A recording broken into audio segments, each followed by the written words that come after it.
Chapter 51. The locals called it the Blasted Land. It had been here that the K, on the behalf of their friend, the Jedi Master Venery, had tried to stop the Black Witch and her allies. It was here that the people had hounded the sorceress and her allies, fighting bravely with both their own skills, the Force, and under the protection of the old Jedi's battle meditation. Beneath the yellow sky of their world, they had attacked the witch again and again, trying to slay her, or drive her away. Either would have served. Either would have protected the Jedi that had come to live among them, and aid them in their times of need. Avaryss had heard this story from Necrus, who had heard it from several of the K they had captured since coming to this world. The Dark Lord had chuckled. The story amused her. Black Witch. She had been called worse. The story was a good addition to her legend, especially the ending. She was quite fond of how the story ended. A world ravaged, a Jedi Master destroyed, and a people driven to madness. Not a bad piece of work for one who had not even achieved the rank of Lord, but she had done it just the same. Yet, right now, it was not the past and the stories of it that interested her. No. The ritual was all that mattered at that moment. The stolen heart made its way through the dark skies only now starting to lighten. Dawn was not far off, and the Sith and her party needed to be ready. The ritual had to be performed at the end of night, as the first rays of the sun peeked over the horizon, or so Darth Acina's notes had suggested. In the name of success, she was willing to put up with a little theatricality. If she had to do this at dawn, so be it. Who was she to question? As they finally emerged over the blasted land, looking down upon the devastation, Avaryss could not hide her smile. It was good to see that her work had borne such fruit. Seeing the barren ground, how the great forest had been blasted away, a slight chill ran down her spine. Her memories rose up again, and with them a sense of satisfaction. This place stood as proof to something she believed with all her heart. The dark side could not be denied. The forest was slow to recover from the blast of dark side energy she had unleashed here all those years ago. The plants that did return were stunted and changed by the wave.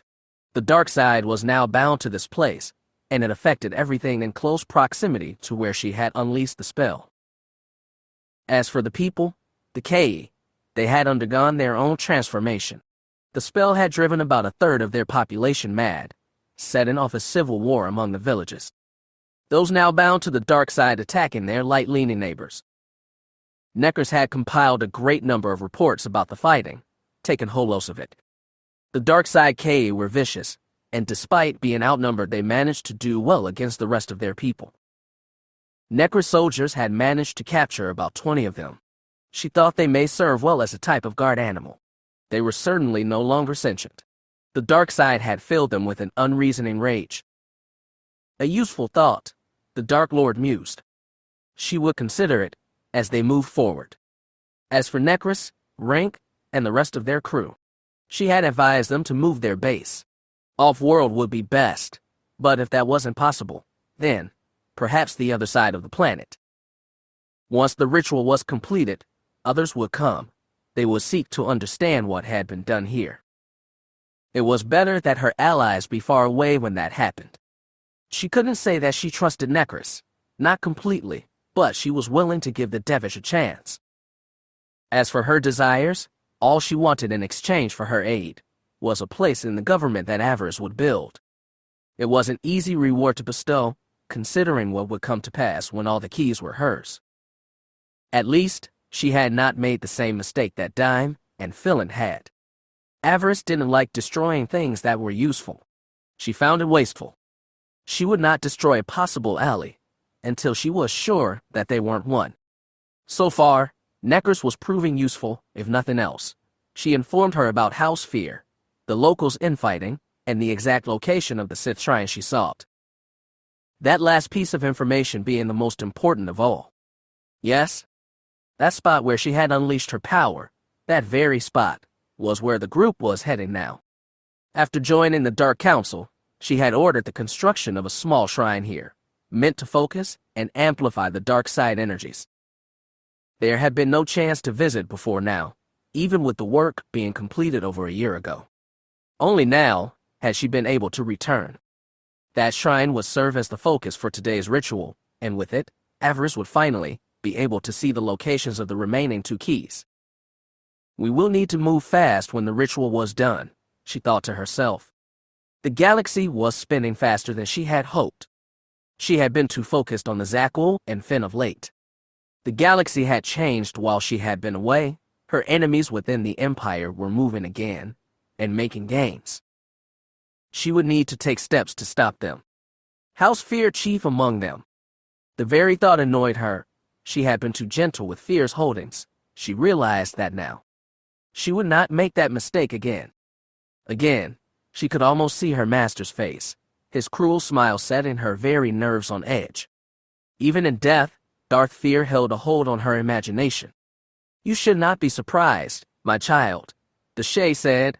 House Fear was never going to simply fade away, Sinestra, and I worked too hard for that to occur. She could see his smirk. You were a fool to underestimate it. Avaryss frowned. No, she had not been a fool. She had been sentimental. After slaying both her son and husband, she had felt pity for Sinestra. As one who desired to be a mother, her losses touched a part of Avaryss that shouldn't have been part of the equation. Between that and the request of Sin Fear to be merciful, Avaryss had caved. The younger Fear had served her well and deserved to be rewarded. A reward that was now turning out to be a mistake. Well, lesson learned, she thought. Next time, she would not be so forgiving. Captain Valentine brought the ship around. They did a quick circle of the area, looking for a safe spot to set down. Avaryss pointed. There. That one would do nicely. Captain Valentine brought them in. They had located a large mushroom near the site, its cap more than large enough to serve as a landing pad for their ship. As always, the woman put it down with the skill that even the most jaded of pilots would admit it was well done. As they settled in, Avaryss turned to the colonel. According to the computer, they had under an hour to finish setting up the ritual. They would need to hurry. We will begin as soon as everything is set. He nodded, but she sensed some trepidation. Yes, she asked. His brow furrowed in thought. How destructive is this ritual going to be? Capistan asked her. I can't imagine that playing around with this type of energy can be good for this world. She smiled. In this, she could be truthful. The Sith were not always about destruction after all. The ritual will cause no damage. You have my word, Avaryss reassured him, using the shrine as a focus. All the energies here will be directed outward and off-planet. Those energies will expand off-world and send a signal to the final keys not in our possession. Those keys will be awakened just long enough to give me a general idea of their location. From there, we will need to move swiftly to collect them. The colonel nodded. Like pinging a satellite. Exactly. The old soldier leaned back in his chair. She could see that he didn't like this, but he was smart enough to know that they didn't have much choice. Well, he said, here is hoping that anyone else hunting these damn things isn't paying attention. Considering what I have heard and seen, these keys should never have existed. It will be better for everyone when they are no longer in the wild and safely under lock and guard. Avaryss smiled. I couldn't agree more, Colonel. She turned to Master Anno. I don't expect trouble from the locals. Necros informed me that they have learned to avoid this place, but you may still wish to keep your friends on standby. This planet was dangerous before this nexus was formed. Who knows what else might have sprung up so close to it? We are ready, the Rodian assured her. You may act without fear. Avaryss snorted at that. A Sith felt no fear, they were fear. What she felt now was concern, and that was always acceptable. Considering the forces that were against them, it was better safe than sorry. Capistan stared out the window, taking in the devastation. He shuddered. You said this place was important. Did the Empire leave any means of defending it? I don't see anything. Avaryss snorted. A single guardian protects the shrine, but that won't be a problem. The guardian is sworn to me, and is unable to do me harm. You certain about that? Positive. Again the old soldier nodded, and waved her off. a dismissive gesture.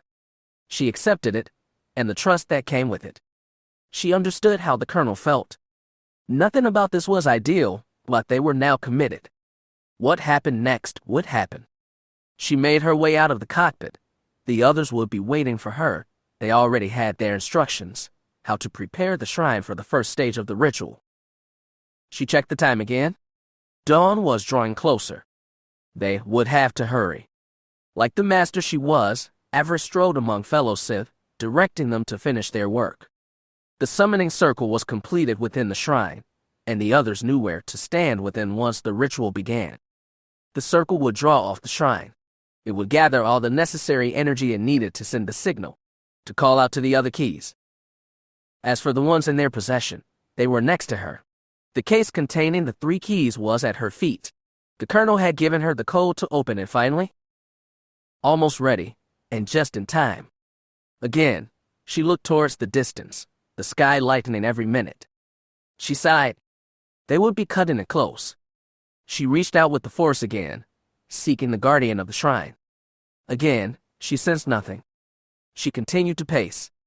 They could do this without her, but her power in the dark side would serve well. The more Sith in the circle, the more likely she would locate the keys quickly. Could she be dead? The Dark Lord wondered. This place was quite dangerous. The thought died the moment she had it. The guardian was not dead. At least, she didn't think she was. She was just seeking to frustrate her master. She couldn't physically harm the Dark Lord, so she had to settle for annoying her. Typical of the creature, and why she had been sent here. She was far too treacherous to trust with anything more important. Guard dog was the safest job that Avaryss could have trusted her with.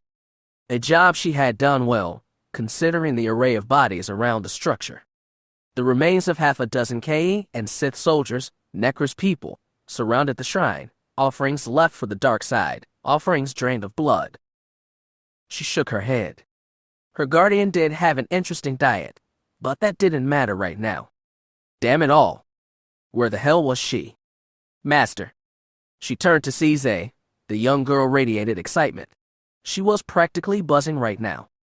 The dark side was so strong here. All of them were enjoying a boost from its power. All but one.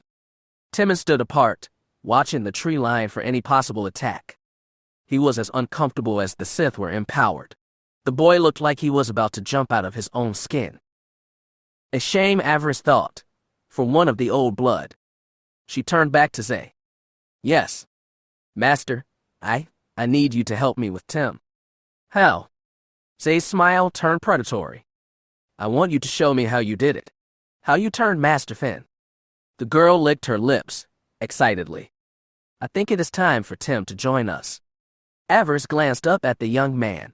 Given his size, and the strength he would grow into, he would be a great asset. However, what Zay wanted wasn't in her power, not yet. I can't help you, apprentice, she said. Zay's eyes narrowed. Won't or can't? She demanded. Can't, Avaryss responded, putting a bit of an edge into her voice. She didn't like the girl's tone. What happened with Finn was not just a matter of my abilities. The bond between us is strong, very strong. It was potent enough that I was able to feel our connection with dark side energy. I changed his eyes and started him down the path. She glanced up at Tim. Your connection to that boy is not that strong, young one, not yet, anyway. Zay frowned. She wasn't pleased with the answer, but she was smart enough not to try and argue the point. Avaryss couldn't do it, she knew that much. But with time, and Finn's help once he finally accepted what he was. Maybe. Timon continued to pace. He seemed on edge, as if expecting an attack. Avaryss reached out with the force again. She sensed no K near them, but that didn't mean that there was nothing dangerous close by. A figure stepped out of the shadows of several of the large mushrooms. It stopped just short of the perimeter of the tree line. Timon saw it first, and drew his blade. Not one step further, he shouted. The figure laughed. Funny, I was about to say the same thing. Avaryss turned. She sighed with relief. Finally. The Guardian had finally decided to honor them with her presence.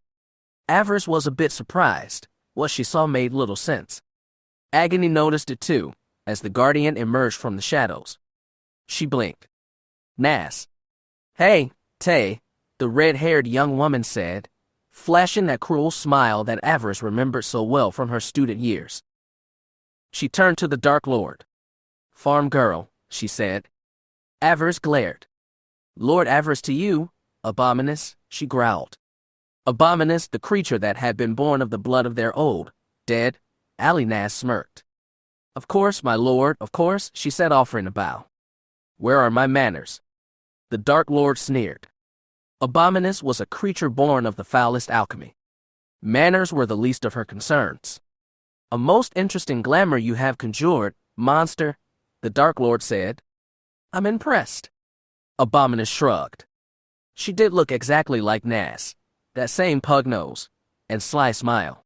She wore black leggings and a loose-fitting top, a long black cape draped over her shoulders. Not a cape, Avaryss realized, but her wings, folded up and glamored to hide the beast within. Nas' father had created Abominus in a growing tank, similar to the one that had birthed Shy-Reveal years earlier. Inquisitor Chain had hoped to restore his lost child, but had birthed only monsters. Abominus was the last, and the most advanced. She possessed many of Nas' memories, thanks to Avaryss and Taya. She was also skilled with the lightsaber, and knew quite a few Sith disciplines. Skilled enough to be named a lord, but more dangerous than a Sith marauder. Avaryss had bound her using Sith magic, but that didn't mean that she trusted the beast. She was just another weapon, and a lethal one at that. All you had to do was look at the bodies around the shrine to realize that. "I had a lot of time on my hands, babysitting your shrine," the creature said, inspecting her nails.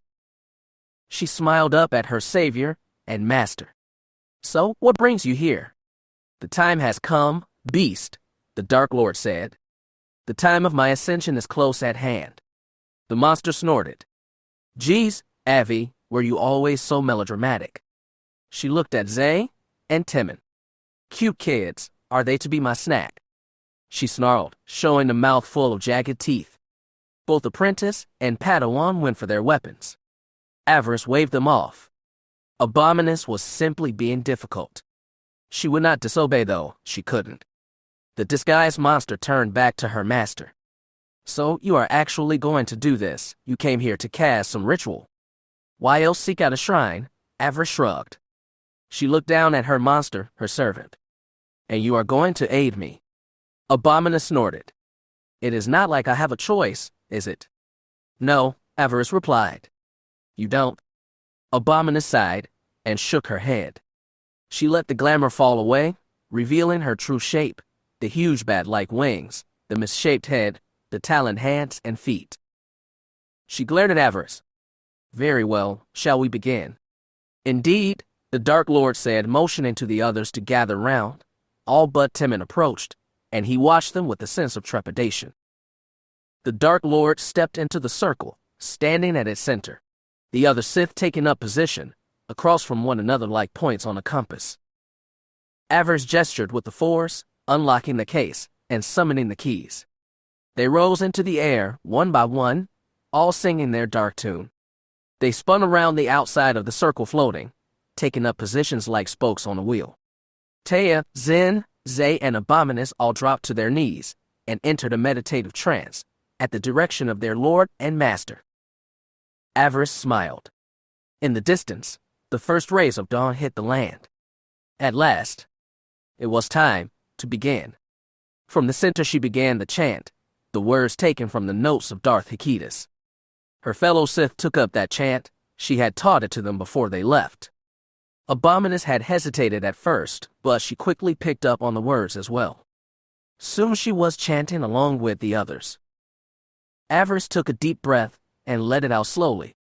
Already, she could feel the power gathering, the key song growing louder and louder. She began to gesture, drawing sigils of power in the air. The dark side continued to build. Overhead, thunder rumbled. As the power continued to grow, she could sense the other members of their party. Valentine and Capistan were watching from the bridge of the Stolen Heart.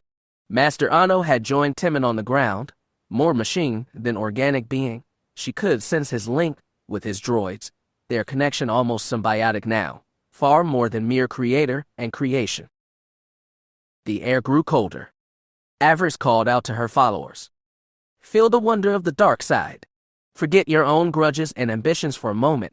Become one with me, and together, all we seek will be ours. All we seek will be ours, they repeated. Avaryss closed her eyes and reached out with the force. The energy flowed through her, the key's song penetrated her flesh and bound her to it. She gasped, her breath steamed from between her lips. Her eyes glowed like two yellow suns. This isn't going to work, Darth Fear's voice called out, trying to distract her. You aren't strong enough. She ignored him, focusing entirely on the ritual. She let the dark side take her and lifted her almost a full meter in the air. The song of the keys grew louder. Avaryss very well was caught up in the song. She was but an instrument. And the dark side was playing her song. She was no longer a person. In that moment, she was merely an extension of the dark side. The power continued to build and build.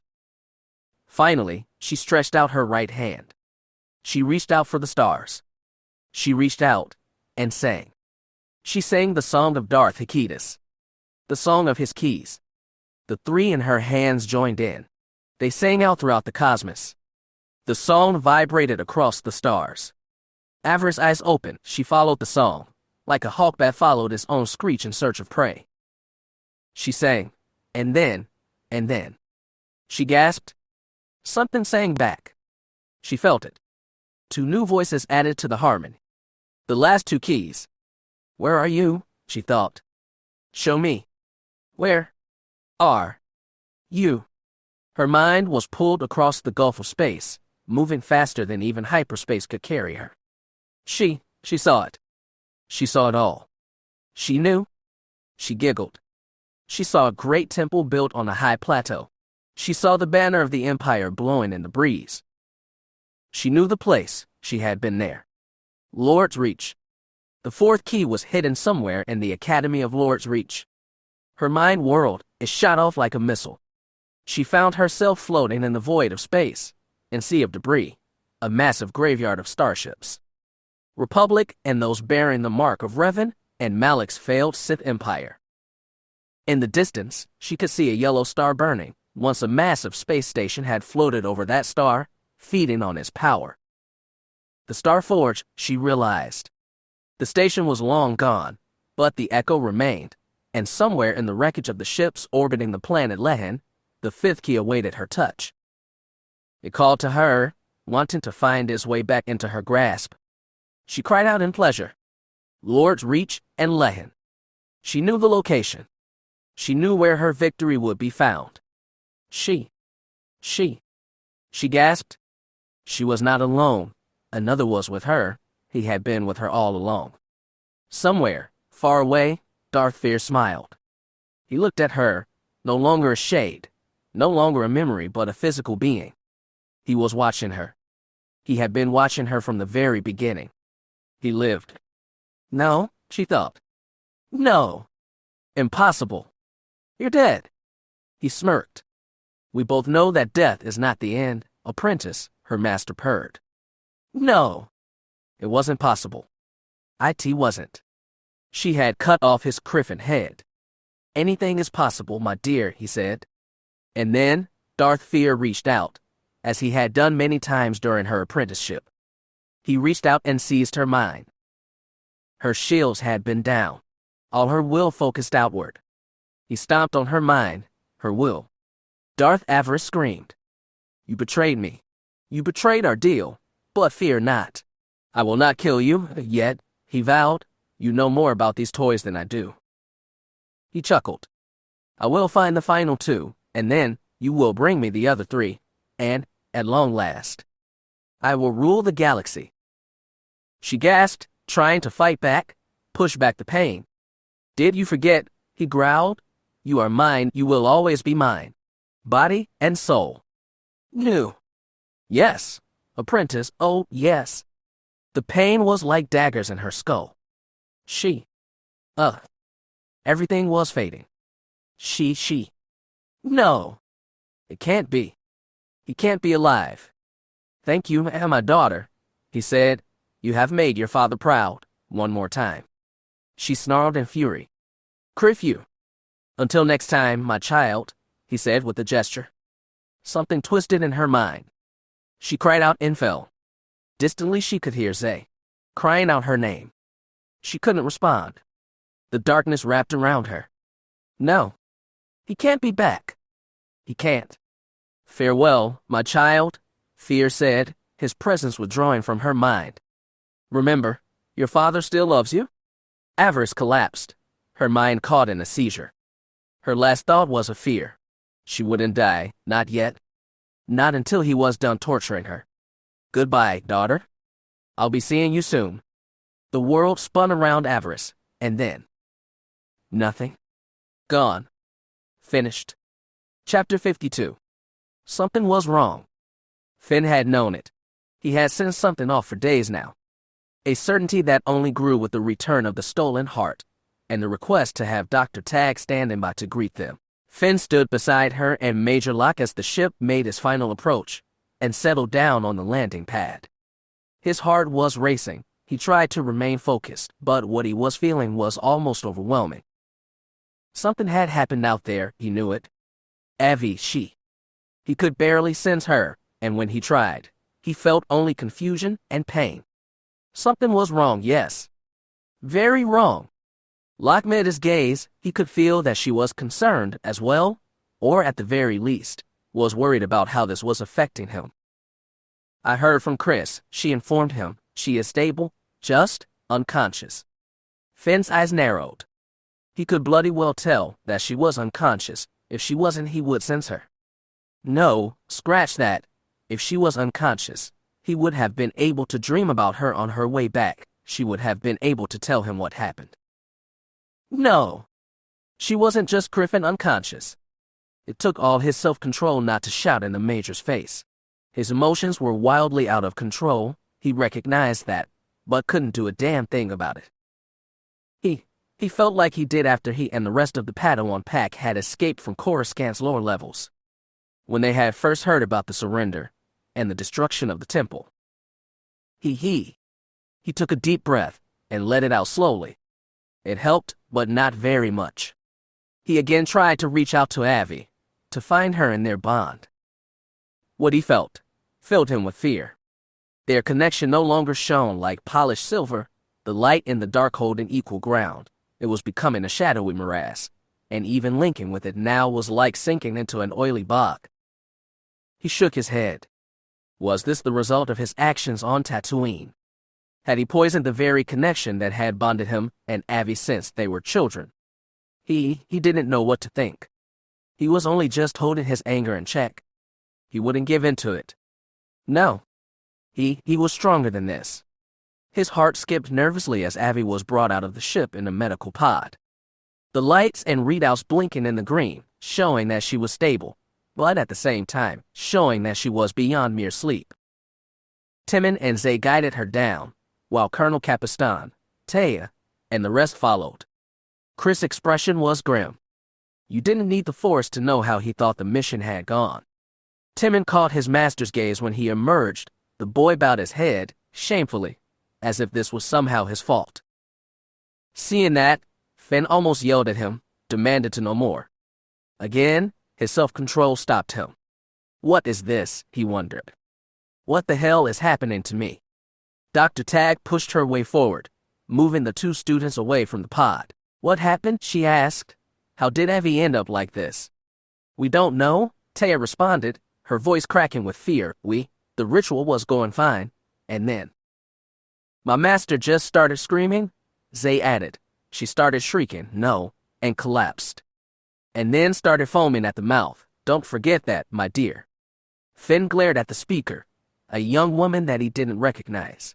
She had short red hair, and wore an outfit that suggests she was of the Sith, not that he needed to see her clothes to identify her as such. She radiated with dark power, perhaps as darkly powerful as Avi. She met his eyes and smiled. Who the hell is this? He demanded. The newcomer smiled, her mouth full of sharp gray teeth. You can't call me Nessie, If you must, she said, and then paused, sniffing the air. She smirked. You reek of her, she said, gesturing to the unconscious Dark Lord. You have been wallowing with her. No way you can wash off that stench, oh no. So, not just a Jedi after all, you are just another of her playthings, here. Tell me, did she ever tell you about the first one she had? His name was Fel, and The woman chuckled. That didn't end very well, for either of them. Taya frowned at her. Nessie, huh? She said, what not call yourself Nass or, maybe Abby, Abominus? The girl, Abominus, wrinkled her nose in distaste. As the farm girl reminded me, Nass is long dead. As for Abby, well, I would never accept a nickname so close to the one that you gave her all those years ago. The new Sith shook her head, still looking down on Avaryss with disdain. No, if I must be known by a shortened name, let it be one of my choosing. My destiny is, and will always be mine. I will never allow someone to take my fate in their hands. Taya shook her head. Finn could sense the loathing between the two. Whatever had happened between them was an old grudge, made even worse by Avi's current predicament. The girl, Nessie, brushed up against him with her cape. Finn nearly stepped back. What he felt, it didn't feel like cloth. The cape felt warm and veiny. The only way he thought to describe it was when he had found an injured hawkbat as a child. Its wings had felt like that. He didn't know who this woman Taya had called Abominus was, but it was clear that she was not like the other Sith who served his dream friend. This one hated Avi, and was not afraid to show it. Why she chose to serve her then, he had no idea. Lord Agony, Colonel Capistan called out. Yes, Taya answered. Did you at least manage to complete the ritual? Did you find out where the last 2 keys are? The blonde Sith's brow furrowed. Avi likely knows she was the one who was directing the ritual, but if she doesn't wake up soon. She will wake up, Zay almost shouted. She has too. Timon came up to her, put his hand on her shoulder. My mom will take good care of her, Zay. The girl shrugged his hands off, not wanting to be comforted. She glared angrily at Abominus. You are loving this, aren't you? I won't deny that, little one, she responded. Zay started to reach for her belt, for her lightsaber. Zay, don't, Finn said. He couldn't say much about this one's capabilities, but he didn't doubt that her powers likely dwarfed Zay's. He would not let the girl make such a foolish move. The former serving girl didn't hear him. She only had eyes for Abominus. The red-haired Sith growled. Go ahead, little one, she taunted. Try it, and find out what happens. You think I'm scared of you, the girl hissed back. You will be if the farm girl dies. The only thing holding me in check is her. Just imagine what I will do to you if I'm freed. Force wielders like you are a midday snack for a creature like me. If I come for you, you will not be able to stop me. You will then see, little girl, what the true power of the dark side looks like. I will not. You will do nothing. The pained voice stopped everyone in their tracks. All eyes fell on the medical pod. Avaryss was awake and was glaring at Abominus, her yellow eyes glowing like 2 stars. Avi, Taya cried out. Master, Zay added, you're awake. Finn couldn't hide the smile, not when he looked down, and saw Avi looking back. His anger melted away. The tightness in his chest faded. She is okay, he thought happily. Praise the Force. She was alive. Part of Avaryss wished that she was dead. Her ears were buzzing, and it felt like someone had stabbed her brain with a white-hot knife again and again and again. She groaned and sat up, slowly. They were all here, the survivors and her allies. Even Abominus, who had no real love for her. Not that she had much love for the monster either. Her eyes met Finn. Concern filled their connection. Concern, love, and desire. Had she felt better, she might have smiled. Things were progressing nicely.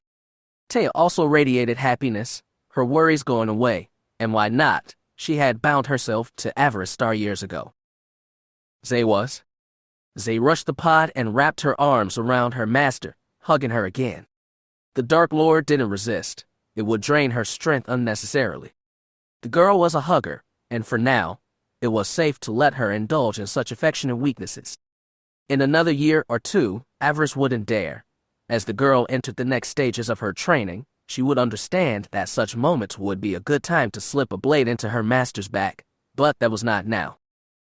So, let the girl enjoy such shows of affection. It did no harm, and her master was smart enough not to be lulled into a false sense of security. Beware your apprentice. She gently pushed the girl away. Her green eyes were shiny, full of unshed tears of joy. They would need to work on that too.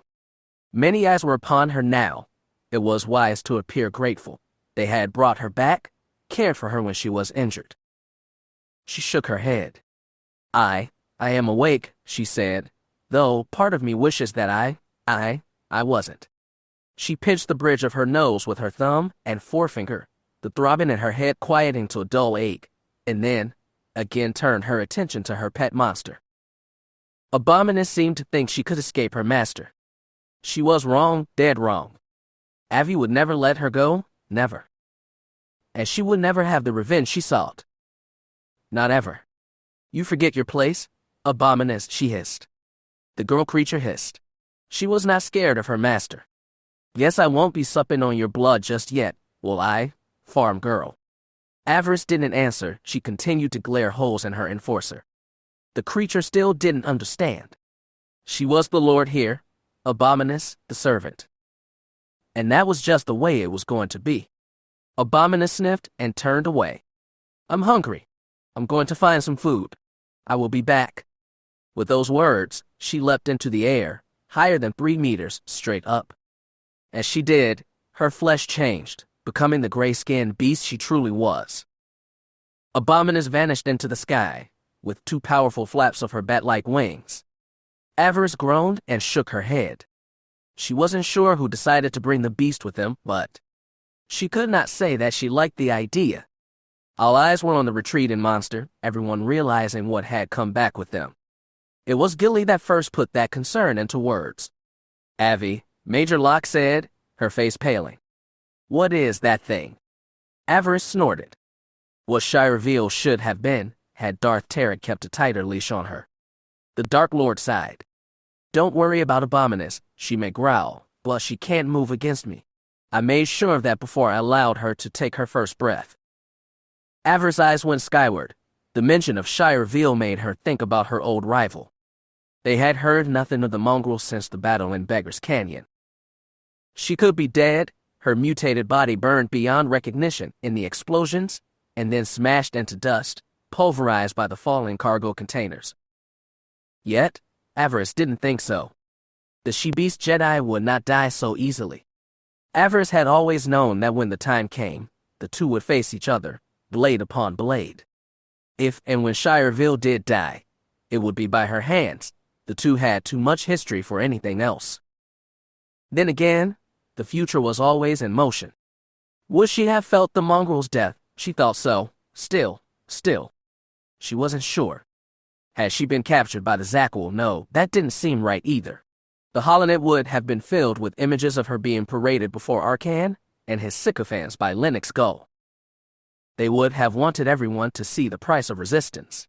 Any execution would have likely been performed in public, again to scare away any who thought it possible to resist. The fact that none of those things had occurred meant only 2 possible scenarios. Shira was dead, her body destroyed in the aftermath of the battle, something that Avaryss doubted. Second, she was not dead, but unable to return to the survivors, either that, or she had used the opportunity to flee and carry out some secret mission that Avaryss knew nothing about. She could see the latter being more likely than the former. She knew that the survivors trusted her only so far. Her disappearance could be a part of some plan. Were they that cunning, though? Zay didn't seem to think so, but could it be that the mongrel was dead? She closed her eyes and called on the Force, what she sensed. The Dark Lord's eyes narrowed. No, Shira was still out there somewhere. She was certain. Doing what? She couldn't say. What would make the mongrel not contact her allies? Avaryss could not even speculate. Chris Capistan came up to her. The colonel's expression was intense. Did it work? He asked. Did you find the remaining keys? She nodded. And something more, as well, she said, shaking her head, remembering her mental confrontation was Darth Fear. But no, it couldn't be him. The man's knowledge of Sith sorcery was not that good. He had taught her everything she knew. He was a mediocre sorcerer at best. She was sure of that, but... She frowned. But perhaps he had not taught her all that he knew. We need to contact Lana, she said. I have questions, and there are things she needs to know, provided she doesn't know them already. She rose unsteadily from the pod. Dr. Tag tried to stop her, saying she needed to be examined, but the Dark Lord brushed such concerns away. She had no time for weakness now, and besides, she was already feeling better. Finn was at her side, offering her his arm. Their connection renewed her strength, and with Zay nearby, she had all that she needed to push forward. They needed to push forward. She looked around the base. Several new ships had arrived while they had been gone, the co-op's folly among them. So, Captain Cooper was here as well, she thought, repressing the irrational sense of dislike she had for the man. The other ships that dotted the landing site suggested both might and speed. It seemed that the survivors had accepted the fact that both would be needed to win the race they now found themselves on. Good, because another competitor had entered. And she had no idea how long she had been out, which meant Fear had a head start. They needed to catch up or be left behind. She would not allow that. She would never be left behind again. Fear, if it really was him, would not survive their next encounter. She had come too far. She would not let everything slip through her fingers now. Darth Fear alive. Holly and her guys as Lana Benico shook her head. That seems highly unlikely, Lord Avaryss. Nevertheless, it is likely true, Miss Benico, she said for a frown. I felt his presence, and felt the lash of his mental whip. If it isn't Fear himself, it is someone doing an excellent job of impersonating him. The false Benico fell silent. Avaryss got the feeling that Lu Jane knew more than what she was saying. The full command staff of the survivors had been gathered for this call. Avi's warning about Darth Fear, and what his return might mean affected them all. Cooper sat in the back, watching things play out. The Sith grouped around Avi, even Abominus, who had returned from her hunt, her mouth stained with arid blood. The Dark Lord watched the group, trying to gauge their reactions. None of them knew Darth Fear the way she did. He was not an opponent to be taken lightly. They needed to deal with this swiftly, who knew how much time they actually had. Jaz Darbin had remained silent during the bulk of the conversation between Avaryss and Lana. The Dark Lord could only guess what he thought of all this. The Colonel, however, was easier to read. Lana, Chris Capiston asked, have you heard anything about the movements of this House Fear? It is possible they have been simply laying low and waiting for something like this to happen. Lana's yellow eyes narrowed. All of the Empire is laying low and waiting, she reminded them. The Sith cannot stand up to the might of the Eternal Fleet, especially not with Zakuul battle stations in orbit of both Dromund Kaas and Corbin. Holly, as Lana, sighed. I will reach out to my contacts, see what they can discover.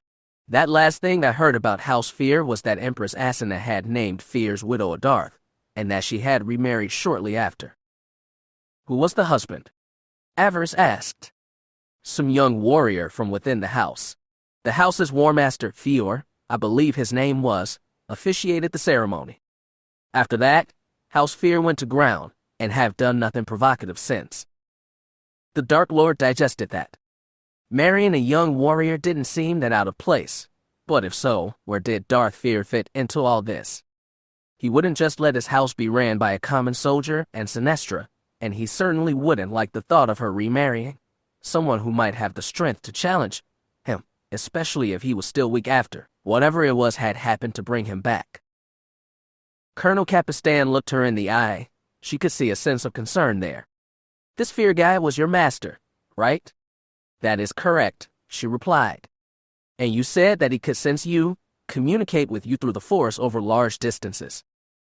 Again, yes. The old soldier sighed. What are the chances that he might be able to use you to find this place? Could he track you here through the Force? Avaryss felt a frisson of panic. Fear, if he could do something like that, he would. Her master was never the most patient of men. If he knew he would come, and if so, how long did they have before he paid them a visit to gather up the 3 keys? She didn't think he could track her.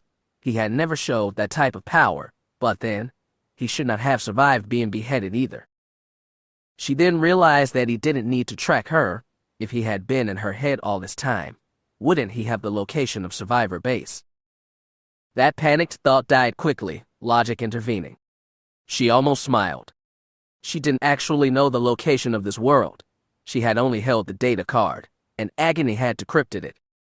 The location had been sent in secret to Sanctuary Base during one of their transmissions to the False Lana, unknown to the survivors, of course. I don't think he would be able to find us, she reassured the others. If he knew where we were, he would have sent a ship here to blast this place before we even made it back. In that, she was certain.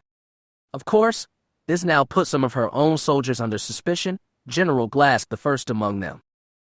He was Sinestra's cousin, after all, and even if he swore an oath to serve her, he could easily lay his hands on the location of this place. From his position within Sanctuary Base, he could cause her a lot of trouble. Frequencies will need to be monitored. Miss Benico, some of Fear's old associates will need to be watched, I dare say.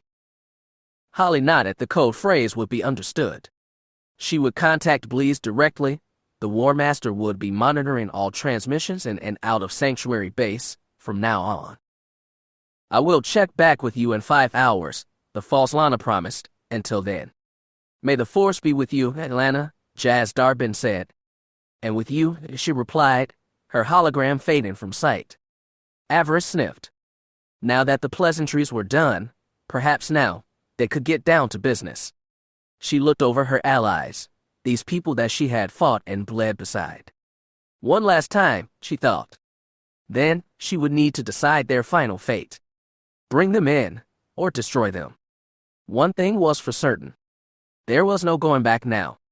She looked at Jazz Darbin, as senior Jedi, and the de facto leader of the survivors. What she had to say fell to him. I was able to locate the remaining keys. One is hidden somewhere within the Sith Academy called Lord's Reach. The second is stashed among the ring of wreckage orbiting the Lehen system. Jazz Darbin nodded. Interesting places to hide Sith artifacts, he said. Avi shrugged. Neither place would have been my first choice to look. Timon blinked. Lehen. Where have I heard that name before? Your history lessons, Padawan, Finn reminded him. Historical records also refer to Lehen as the unknown world.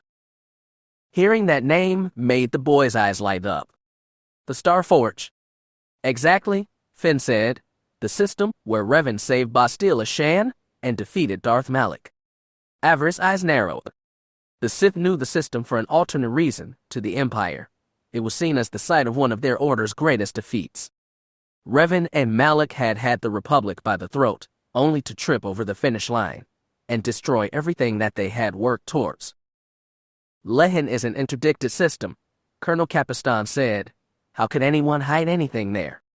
It is not like it is guarded around the clock, Capistan, Cooper reminded him. Smugglers still use it as waypoint, a place to avoid prying eyes. The old soldier frowned. That place is a graveyard for many brave souls. He shook his head. It was meant to be never disturbed again. That wasn't the only reason the system was called off limits, Chris, Jazz Darbin said. The old Jedi's expression was more than grim. Lehen was the birthplace of the Rakuten race, one of the first true dark side empires. The Jedi Order thought it safest to simply block off the system, not hard consider its distance from all major trade routes. Who knows what dark side secrets remain on the unknown world? Avaryss nodded. The Sith thought the same, though most were too proud to do anything about it. Most refused to even think about the Rakata, except to pillage their technology when it was found. Malak's defeat and the loss of the Star Forge was yet another mark in the ledger between the Republic and the Empire, another red mark to be wiped out when the time of revenge finally came. The key is not on the planet, she reminded them. I'm sure of that. Good, the colonel said. From what the texts say about that place, it is only wreckage and rancors. If Avi is correct, there is no reason to set foot on the unknown world, Jazz stated. Let whatever secrets buried there remain buried. What about Lord's Reach? Major Locke asked. What kind of place is that? For decades it was the Sith's primary training center, Taya informed them. It is where the Empire trained those expected to lead, at least, until we finally recaptured Korriban. It remained a training ground for those of proper bloodlines even after Korriban was reopened to young Sith. It was no longer as important as it once was, but still held great prestige.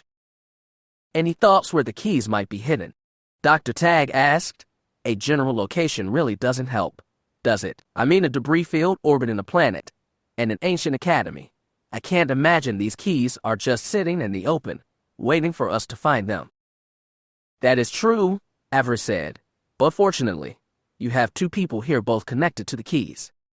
By awakening the first three, I will be able to hear the call of the fourth. As for the fifth, Zay's powers were awakened by the keys. She found the one Shrulur. I'm sure she will be able to sense the fifth one. That's right, the girl said eagerly. I can do it, I'm sure. So we send out two teams, Jaz Darbin suggested, one to Lehen, the other to Lord's Reach. The only question is who will be going where. I will travel to the academy, Avaryss offered. I traveled there after the Battle of the Inferno Nebula, was even given a tour of it. She chuckled. I think I can narrow down where the prize is hidden. That means someone will need to take Zay and go to Lehen, Cooper said. He turned to the young apprentice. I'll take you aboard the Folly. If there are any surprises, you will have a fighting chance to get out of there with a larger vessel. Thank you, Captain, she said. I appreciate that. No prob. Kid, he said dismissively, the wife would have my head if she heard I let you go alone. She won't be alone, Jaz Darbin added. Finn will go with her. He will be in overall command of the mission. Finn looked at his teacher. Are you sure that is necessary, Master? Exploring a debris field isn't something that is among my skills. I would be better served helping Avi on Lord's Reach.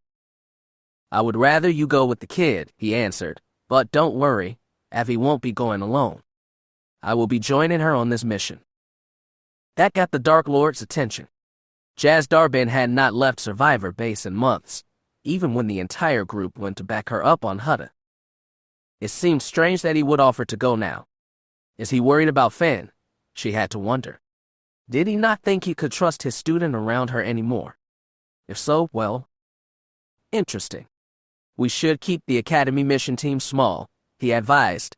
The larger the group, the more likely we will be detected. What kind of defenses does the Academy have, Avi? Capistan asked. After the Emperor was killed, Lord's Reach was all but abandoned. Its students pressed into the war effort. A small token force was left behind, but I can't be sure if even that force remains. The Zakuul hurt us badly. Those troops may have been pulled elsewhere by now. If the place is abandoned, even better, Jaz said. It will mean that we can search without incident. You two shouldn't go alone, Finn said. And we won't be, his master assured him. I will take Timon along. He can watch our backs while you watch Zay's. I'll come too, Major Locke said. Never can tell when a good sniper might come in handy. The colonel gave her a concerned look. After her last mission, how close she had come to death. Gilly. I'm good to go, Chris, she promised. You don't have to coddle me. The colonel frowned, but was smart enough not to push the issue. He knew his former fiancée's mind. When it was set, there was little changing it. I'll tag along too, Uncle Jaz, Tara Valentine offered. If things get sticky, I can bring the ship in and get you out fast. The old Jedi smiled. Not a bad idea, kid. We might need you. You will also go with Finn, Taya, Avaryss ordered. Make sure that things don't go too far off balance. The blonde Sith nodded. As you command, Avi. The Dark Lord waited for Master Jaz to protest. Surprisingly, he didn't. The old Jedi Master sighed and looked over the survivors, his allies for over 20 years. This isn't what we expected, I know. We came out here to fight the Zakuul, but this mission can't be discounted. I think we can all agree that finding these keys, keeping them out of the hands of anyone who would call us enemies should be our first priority. We're not the only ones looking. Avi says that others might have sensed the key's location when she performed the ritual. We know the Linux Gull was looking for them, and if he sensed what Avi did, we may have a fight waiting at either location. We also have Avi's former master to worry about. A Dark Lord of the Sith is not someone to mess around with, and we cannot take the threat of him coming for these keys lightly. His eyes fell on his apprentice, and that look Avi could feel the concern there, the worry. The yellow Sith eyes that now blazed in Finn were not easy to ignore. I'm proud to have fought beside you, all of you, Jazz continued. We've done amazing things together, and I'm willing to bet we still have a bit more amazing things left in us. So we are going to find these keys and come home safe. Once they are out of play, then we can decide how best to deal with them. He stood straighter, addressing them all, not as a friend, but as a proud commander. We all came back here because we knew this war wasn't over. The Zakuul have not beaten us. Arcan hurt us, but we won't give up. We will never give up, and we won't retreat. Let us stand today as the tip of the spear. Let where we strike inspire others. One day others will take up the call, as we have, and the eternal empire will be pushed back. Arcan, Gull, Darth Fear, these are men that can be defeated and will be defeated. So, stand together, watch each other's backs, and fight like hell. And most of all, remember, the Force will be with you always. Jazz stepped back. He gestured to Chris, a motion that the soldier had likely seen many times over the years. The colonel nodded and stood at attention. Survivors, he shouted. Dismissed. The group broke up, heading off to do whatever they could to prepare for this new mission. 2 ships. 2 hunts. Avaryss stood back, a hint of a smile on her face. An interesting speech, stirring even. She looked at the Jedi Master. She and Jazz Darbin would be alone in a dangerous place, just the 2 of them. A shiver of excitement ran down her spine. Interesting, she thought. Most interesting. Chapter 53. The Nightfire was a very old ship. Avaryss didn't recognize the design at first, but then the answer came to her, as if almost in a dream. An old Republic gunship, close to 60 years old now. Before the Great Return, these ships had been used primarily by law enforcement, or security agents in the employ of the galaxy's various megacorporations. She had thought she had heard a story about such a ship once. Jazz Darbin, he had gotten it on Terrace, if she remembered correctly. Again she felt a slight sense of vertigo. She had never read, or heard, such a story, not during all her time preparing for this mission. That meant the Jedi's body she now inhabited had heard the story once. Her thoughts drifted back to Philin, his warnings about the side effects of essence transfer. She still had full control of her faculties. She didn't doubt that, but these minor intrusions continued to annoy and vex her. When this was done, when the Empire was hers, she would need to consult the various texts in the Citadel, see if anything could be done about these echoes of who had once worn the shell. If she was lucky, there would be some spell that she could use, clean the slate as it were. She had grown weary of other voices in her head. She wished only to hear one voice within it. Her own. Despite its age, this ship purred like a satisfied Tukida. It was obvious that the Jedi Master had not let this particular weapon in his arsenal dull in the least. Again, her respect for Jad Darbin grew. It was almost a shame, she thought. It would be sad when he didn't return from this mission. Such a thought might have seemed premature. She didn't have the key yet, and had no idea what awaited them when they emerged from hyperspace over the Lord's Reach Academy. Yet, her mind was made up. This opportunity was simply too good to pass up. A chance to slay the survivors' leader, and leave the group grasping and rudderless. No, not rudderless, she thought. Finn was the next senior Jedi in charge. Things would go much more smoothly as they approached the end game, with him in command. She still needed to be careful, though. Master Jazz's death would need to be arranged just so. He would die, yes, but in a way that left her blameless. She couldn't lie to Finn, and she wouldn't. Jazz would die, but she needed to wait for the right opportunity. It would present itself, she was sure. The dark side would not offer such a gift and leave her unable to claim it. No.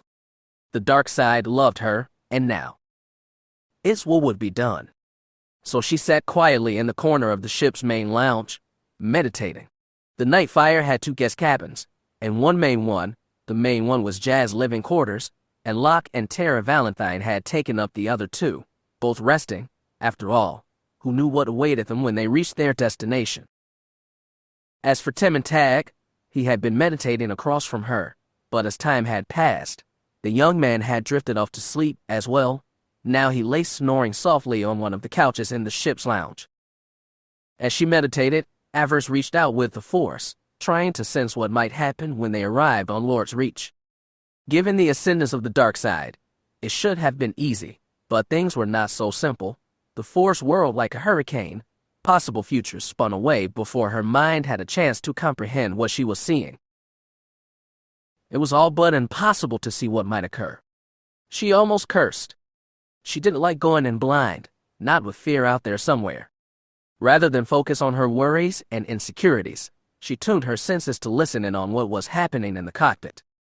Master Jazz was flying, backed up by a strange droid, a model she had never seen before. It identified itself as CC-61T, or just CC for short. The droid had brought the ship from Jazz's home world. It, like the ship, was older than most, but well-maintained. The droid moved with the fluidity one might expect of automata as it first emerged from the assembly line. Man and droid seemed comfortable together, working almost hand in glove. At first, she thought that Jazz was the droid's master, yet it had no restraining bolt. If that wasn't evidence enough, you just had to listen to the way the 2 talked. Their interactions didn't suggest master and property. They sounded, strangely enough, like 2 friends. She took a deep breath and let it out slowly, and then, with the dark side, reached out, letting it enhance her hearing. Their voices became as clear as day. "Will you be returning home soon, Captain?" the droid asked. "Your daughter asked after you. Bela or Mary?" he inquired. "Bela. She was hoping you would be there when she took up her first command. She thinks highly of you, considering all you have done for Bantoon." "Nothing would give me more pleasure, CC," he answered. A brief pause. "But," the droid asked. Jazz sighed. "But I still can't say what awaits on this Sith world. Lord Avaryss seems to think things will go well, but perhaps you should have let one of the other Jedi handle this. Pardon my bluntness, but you are not as young as you once were. Besides, I don't like what I'm scanning when I'm close to you. You shouldn't be out here alone. You shouldn't be out here, period." "I'm right where I need to be, CC. The Queen does not agree, and neither do your children, if you don't mind me saying." Jazz chuckled. "You always did take their side. Of course, it was my privilege to watch over them these many years. They may no longer be little ones in need of my care and aid, but I still view their lives as part of my primary function, securing their safety and happiness. Always the nanny, ACC. Care and comfort droid, if you please, Captain." Jazz snorted with amusement. "And that is why I'm glad you have stayed as long as you have. It may have been your programming, but you have gone beyond it. You actually care. I can feel it." Jazz sighed again. "How are the other kids doing?" Mary remains the Queen's voice among the matriarchy. Young Gabe remains on the move, traveling from moon to moon. His business interests keep him quite busy. "My boy," Jazz said with a hint of pride. "I wasn't sure when he asked to take up Co-op's business interest on the moons, but it sounds like he is doing well. I know he wanted to fit in, but with the matriarchy. He seems content in his position. I know he wanted to be a Jedi, but with his talent level, that just wasn't meant to be. He seems to have taken solace in his work. His transmissions home have always been positive." Jazz fell silent for a moment. He sighed. "They're all doing well. I'm happy." That last part didn't sound happy. Most things in life are a bit bittersweet, CC. Again, the Jedi Master sighed. "And his birthday was 3 days ago, wasn't it, CC?" "It was," the droid answered in a low voice. Her Majesty spent the day at the temple, praying for her safe journey on the Eternal Sea. Another pause. "I should have been there. Well, that was the story of my life, isn't it? I miss so much, Jazz said, pain in his voice. I didn't want to, but after what happened to Anne and Yaster. The Queen never blamed you. It was war. She didn't need to blame me. I blamed myself. I pushed Anne too hard. She was the heir to the throne. I wanted the Republic to respect her aunt.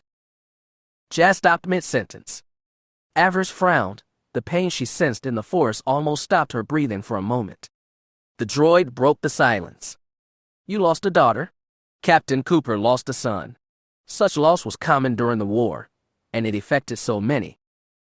Maybe that was why we were so hard on the girls and Gabe, wanting them to stay home, serve the people from there. And they have all thrived. The droid assured him there has been loss. Yes, but a chance at new life as well. That would be nice, Jazz agreed. The children are all of age. Soon there will be new children in the palace. The laughter of children will lighten the palace halls once more. Are Miri and Bela seeing anyone? Not yet, but it must happen eventually. The Queen does need heirs, yes. Jazz chuckled. Is this about the girls settling down? Or maybe you are just eager to play nanny droid again? Excuse me, care and comfort droid. A strange sound then, like the droid clearing his vocoder, but it might have been a snort, though droids didn't snort. It is my primary function. Avaryss let her senses withdraw. A frown creased her face. Interesting. The concern that she sensed in Jazz Darbin surprised her. Yes, she knew he had a family. She had read the intelligence reports. He had only fully rejoined the Order some years after the Sith returned to Korriban for the first time. She knew he had wed and produced several children, but siring a child and being a parent were two entirely different things. She knew of both Jedi and Sith that produced children and saw it only as another obligation. Their blood was steeped in the Force, and they felt it was their duty not to let that talent die. During her time among the survivors, she had explored those families, out of curiosity if nothing else. The Sunriders, Dibitus, and Darbins were just a few of those clans, and all contributed to the Jedi Order to this very day. Contributed, but carefully, very carefully. There were records of the dangers of such clans. Several centuries earlier, one of those clans, the Dreys, a wealthy clan from Coruscant, tried to take over the Jedi Order. One of Exar Kun's servants had infiltrated the family, and sought to rule, not over just a new Sith, but the Jedi as well. Much as the fool Tarek had tried, he sought to be a balance in the Force, controlling both sides of the equation. A Jedi Padawan, a hero, had learned of the plot and stopped him, killing him, and the fallen Jedi that was the last heir of that house. He brought down the Dreys and all their allies. The family was extinct now, and mourned not at all. An interesting tale, all in all, and a warning for the Jedi of the dangers of clans and families. Jazz seemed to have done all right by it, though, or so it sounded. Avaryss was intrigued. Her own experiences with Sith families were limited. Taya seemed happy enough. Sinestra's relationship with her children had been a shuttle wreck. Her daughter seemed cast out for a lack of power, and her son Beale being a spoiled, lustful psychopath, or would have been had Avaryss not killed him before he could become a real threat. The more she thought about it, the more she realized she had much to learn about familial ties. She would bring Taya's family to Sanctuary Base as soon as she was settled. It would be a good example, and help her and Finn through the difficult transition from being merely lovers to being, well, more. Yet, why waste another opportunity? She had a Force wielder who had a family sitting up front now. Why not pick his brain for a bit? It would be the last chance she would get. She rose from her meditation and made for the bridge. She didn't try to hide her approach. Do you need something, Avaryss? Jazz Darbin asked her. I didn't mean to interrupt, but I couldn't help but overhear what was being discussed. She smiled slightly. I must ask Master Jazz, how did you do it? Do what? Family, spouse, children. The whole messy business, it seems so difficult for people such as we. Force sensitives, you mean? No, people who wield great power. You are no mere foot soldier, Master. I've read the intelligence reports on you. She pursed her lips. I just wish to know how you managed. It was not without its challenges, he replied. I had family and friends around to help guide me. The Jedi Master smiled. I was unaware that things between you and Finn had progressed so quickly. Despite her feelings towards any Jedi, she could not entirely kill the blush that came to her cheeks. She felt no judgment in his statement, merely curiosity. You see nothing wrong with Finn, and I, being, possibly. In the end, that is his choice. I was a bit surprised when he came back from Tatooine. So changed, but I've come to realize. If you are serious about what you promised us, changing the Empire, and bringing a sense of enlightenment, having Finn at your side would not be a bad thing. He can't teach you much about life, if you let him. Avaryss almost smirked. Yes, Finn had taught her a few new tricks, though such things were not talked about in polite conversation. She saw no reason to bring them up now. Jazz seemed more open to what was going to happen. His droid, not so much. That T-Series astromech head it had shook slightly as it regarded her. You are the woman that the captain has told me about. The Sith that seeks a relationship with young Master Finn. It is not simply a matter of seeking, droid, she informed him. He is the future, my future, and the beginning of a new bloodline, if he accepts my offer, of course.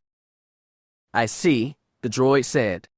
Despite it being a machine, she heard something she didn't like in his tone. You doubt me capable of such a relationship. I do not know you, Master Sith, but I do know what I've observed, both from Sith and Dark Jedi that attempted to cause problems on our home world. The pursuit of the dark side, it does not mesh well with the desires and needs of a family. Children need more than a Sith master, and being a mother, that may be beyond the capabilities of a Sith. Avaryss' eyes narrowed. How dare you, she thought. Are you saying that I would be a bad mother? Again, I'm saying that I don't know you. I only have observations of other Force sensitives that I have been around, both of the light and the dark. The droid made another sighing noise. I simply have a hard time seeing a Sith woman caring for a child, handling feedings and playtimes, while choosing to manipulate allies and slay enemies. The two worlds, they don't mix well. Avaryss' temper flared. What did this walking trash can know? Sith houses had produced heirs for centuries. Blood may not have always been the deciding factor in who finally inherited what, but that didn't take away from the fact that the Empire had endured, and would continue to endure. She would make sure of that. You would be surprised what I'm capable of, she responded. And with Finn at your side, you have an even greater chance of success, Jazz said, cutting off any argument before it could start. Finn can offer you more than the physical and knowledge of the Force, Jazz assured her. Despite his history, he was a good boy that has grown into a compassionate and strong man. A man that understands doing what is needed for a greater good. You could learn much from him? Avaryss again had to bite down an angry retort. Compassion isn't usually prized in a Sith noble. Yet, it will be necessary if the changes you desire can come to pass. She considered that.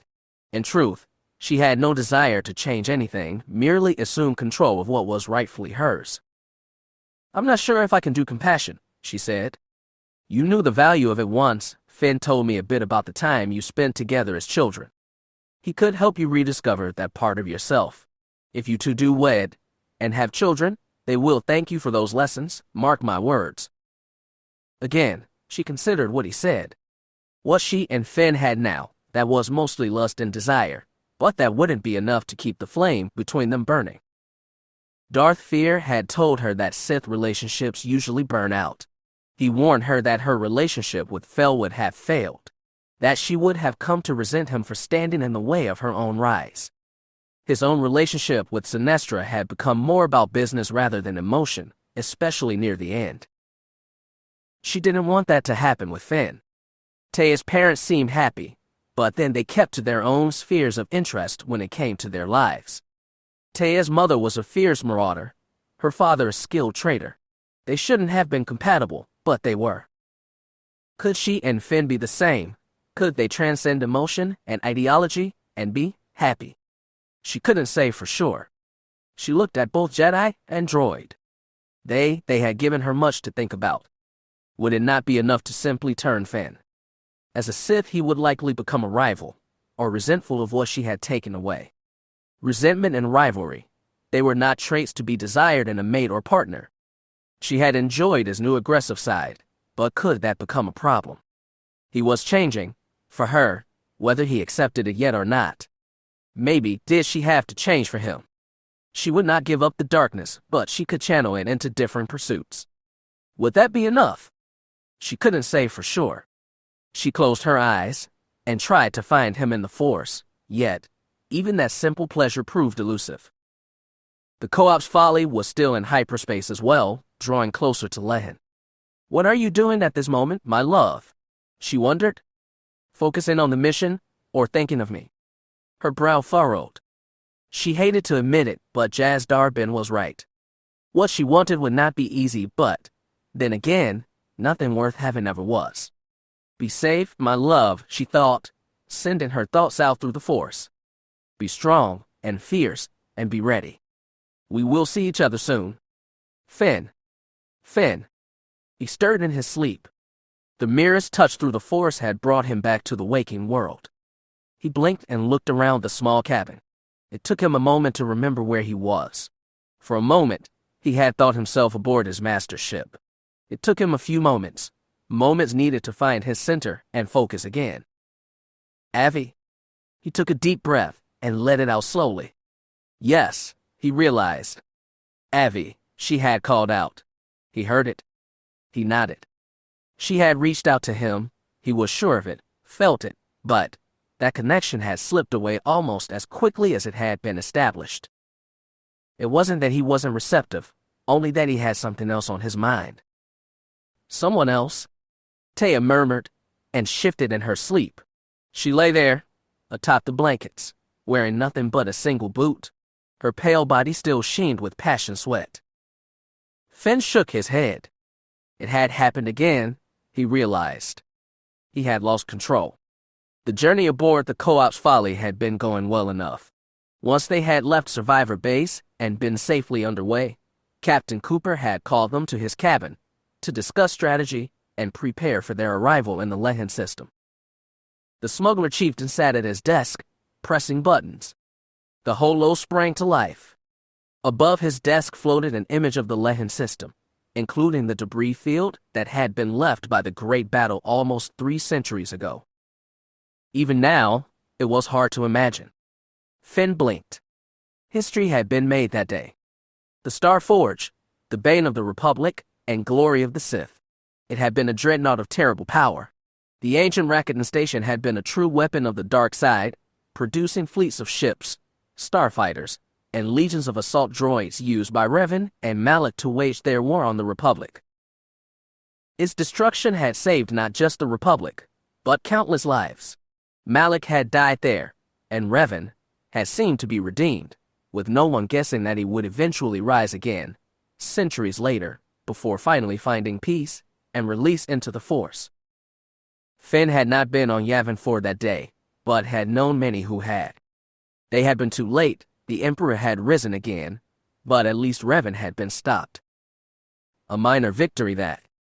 It was hard to imagine that the damage seen in the holo before him had led to that battle almost 3 centuries later. Astonishing. He stared at the holo. So many lost to save so many. Now hidden somewhere among that wreckage was another weapon of the dark side. Yet, another of the keys that Avi sought. Finn couldn't imagine where to start looking. The debris field was massive. "What do you think, kid?" Co-op had asked, say. Avi had told them that the girl could find the key, that she would be able to sense it, even at a great distance away. The girl frowned. Even she might have been daunted by the search. Finn looked over at Taya. He was glad that Avi had ordered her to come. Once he might have felt a bit outnumbered, going to a dark side nexus with only 2 Sith for allies. Part of him still wished that Shira was still among them. He knew he could count on her. Of course, had she been there, she would never have accepted the fact that he needed to go on this mission. She would have been worried about him, especially after Tatooine.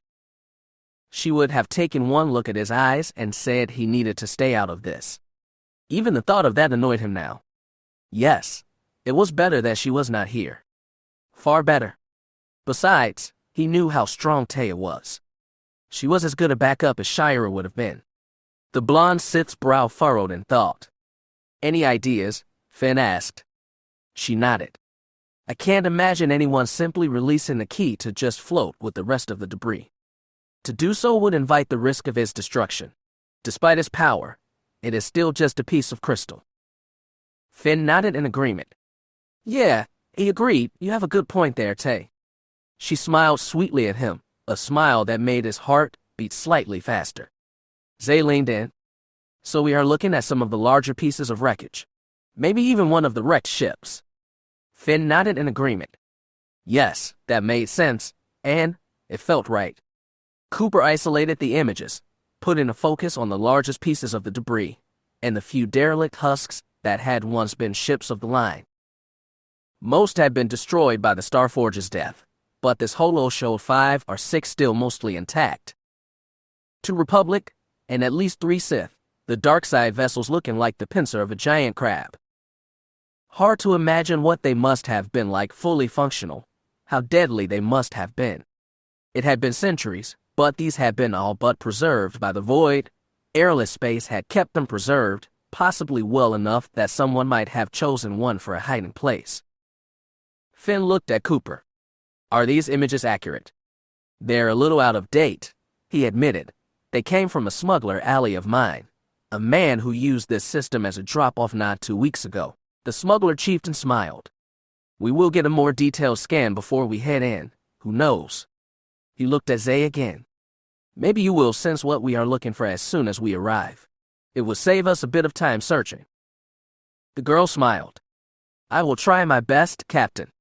Sounds good, he said, leaning back, giving the girl an arch look. You know, you never told me that you were force sensitive. Zay shrugged. Part of me didn't want to believe it myself, she answered. I grew up thinking I was nothing. When Master Avaryss agreed to train me. Must have felt good, he replied, being offered a chance to be so much more than you thought you could be. Zay gave him a warm look.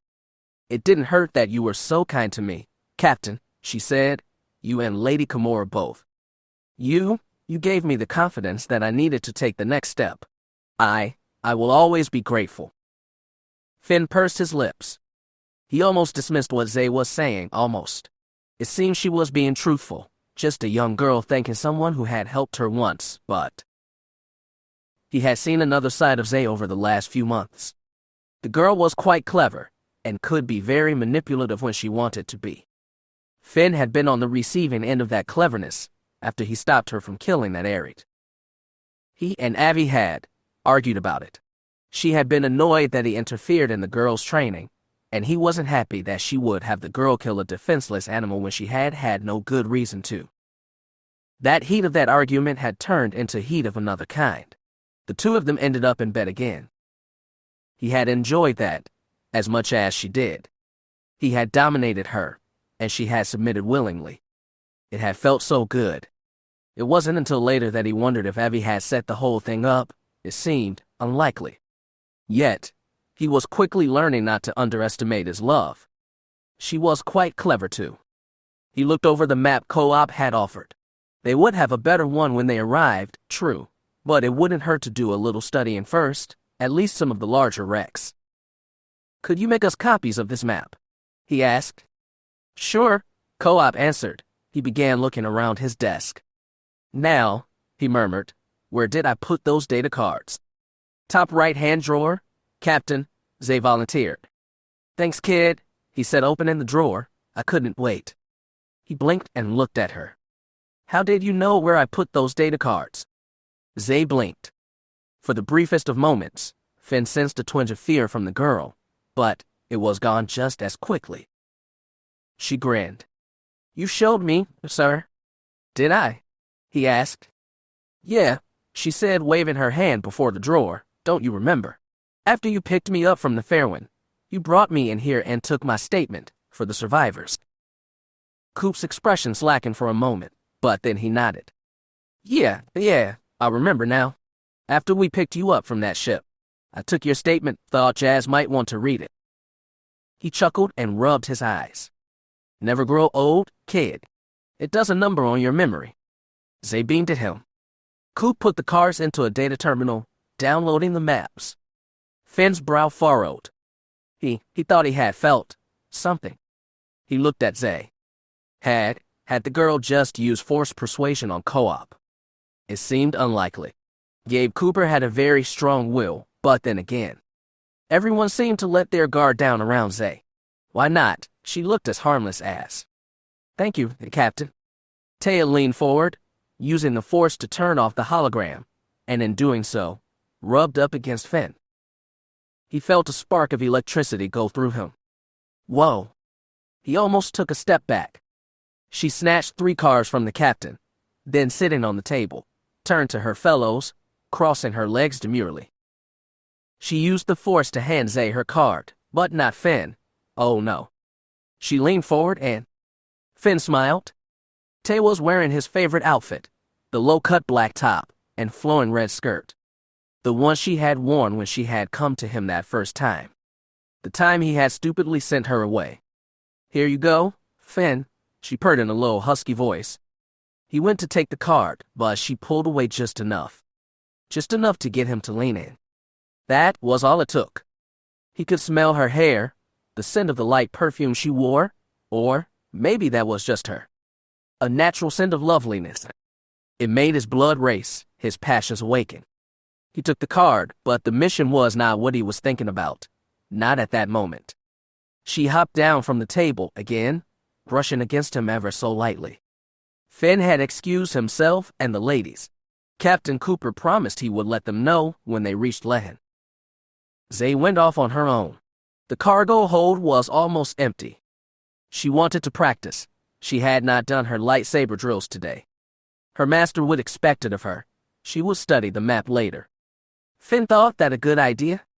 Nothing beat a bit of practice. Practice made perfect after all.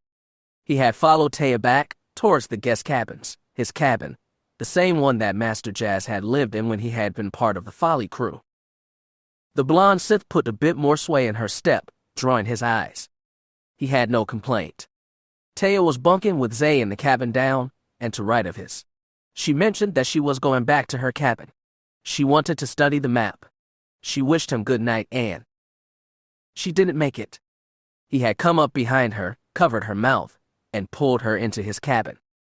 She squealed in surprise, but didn't resist.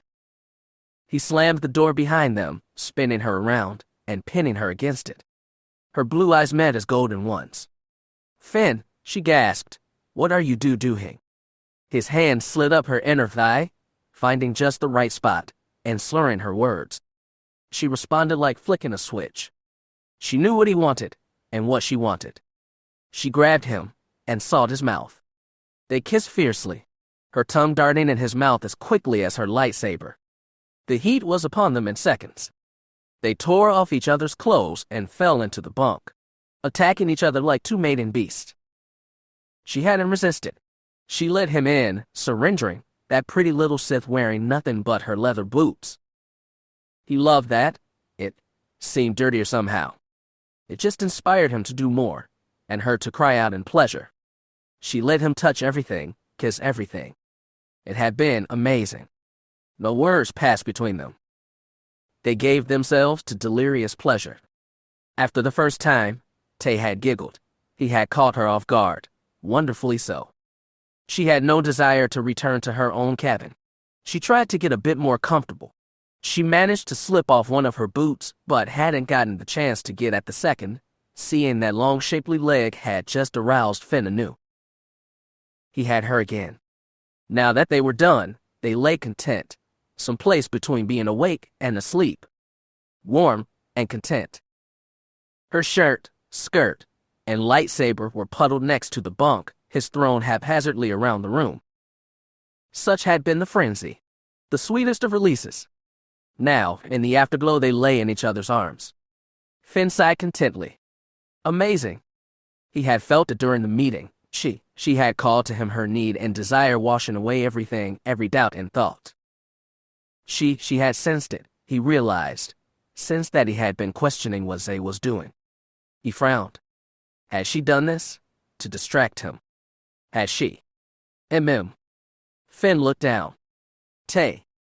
She smiled sleepily, snuggling deeper in his arms. Well, she purred. I don't know where that came from, but...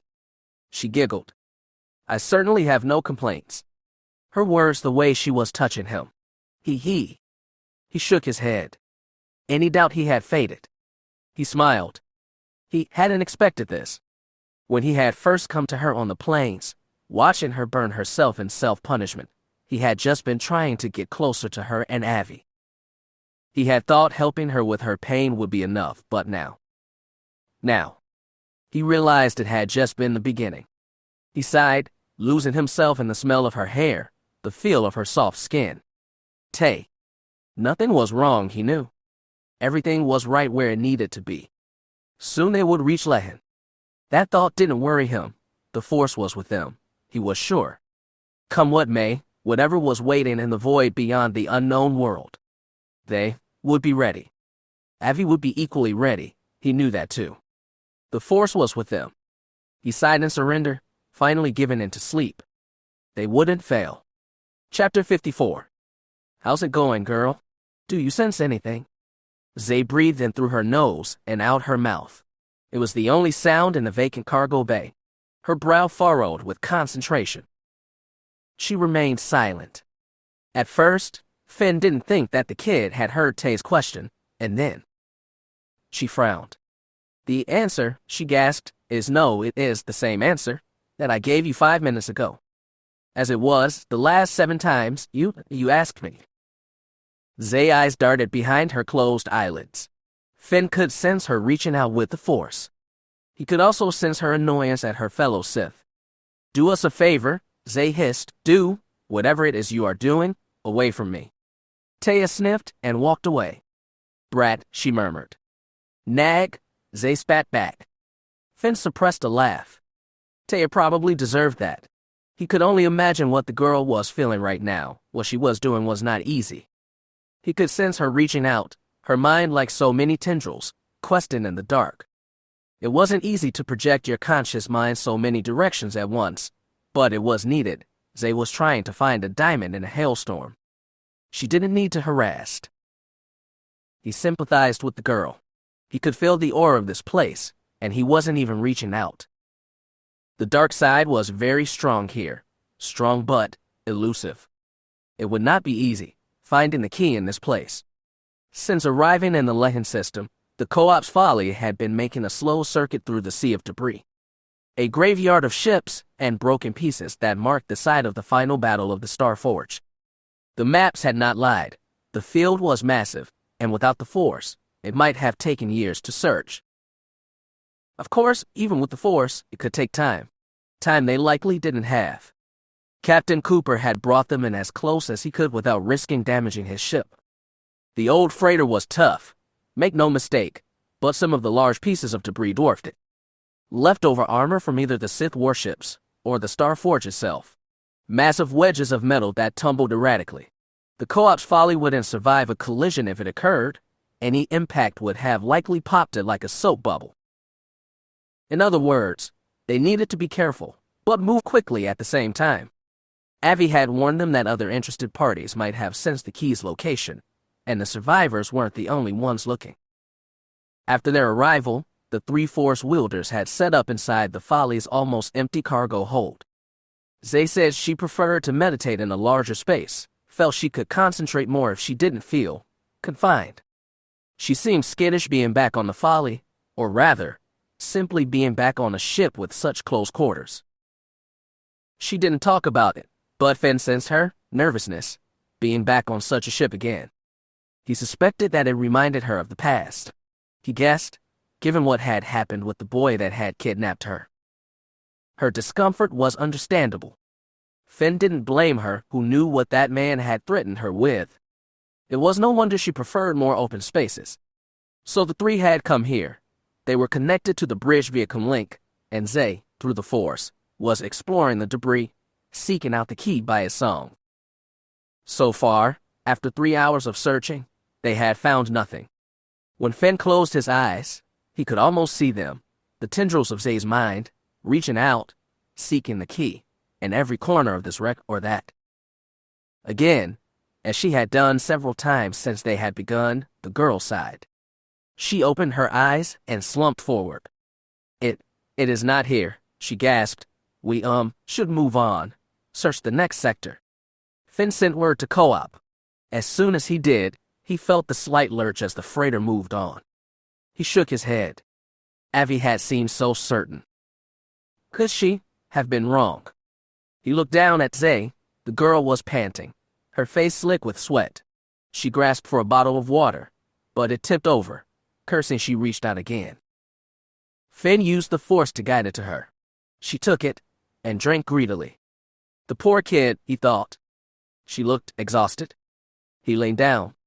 We can't stop if you want, he offered. Let you rest. We could move off until you are more recovered. She shook her head no. I don't dare, she said. Master Avaryss is counting on me. She gave him a determined look. I'm not giving up.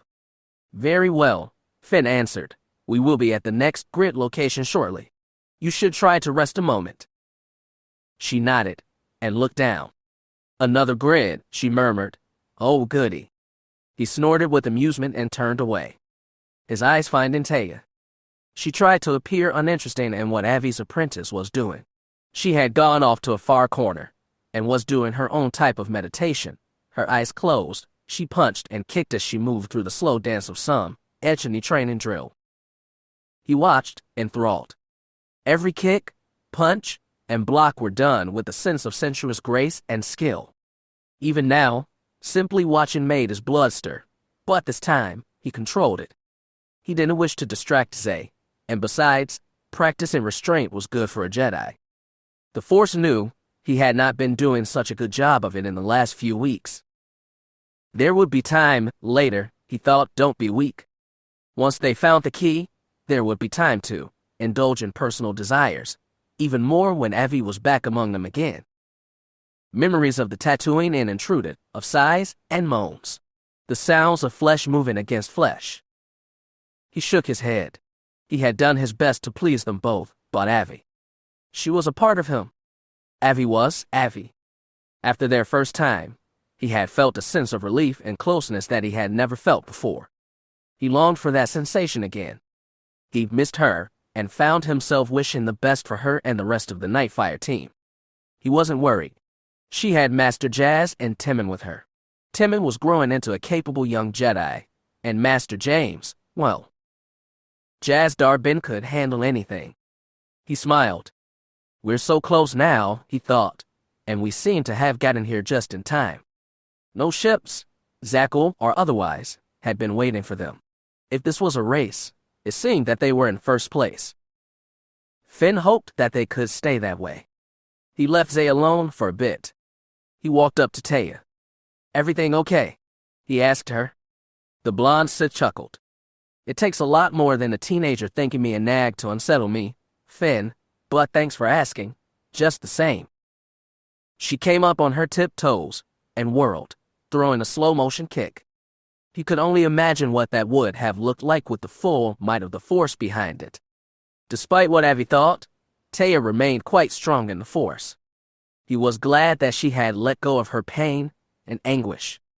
Those emotions had been killing her. So what if she wasn't Darth Agony anymore?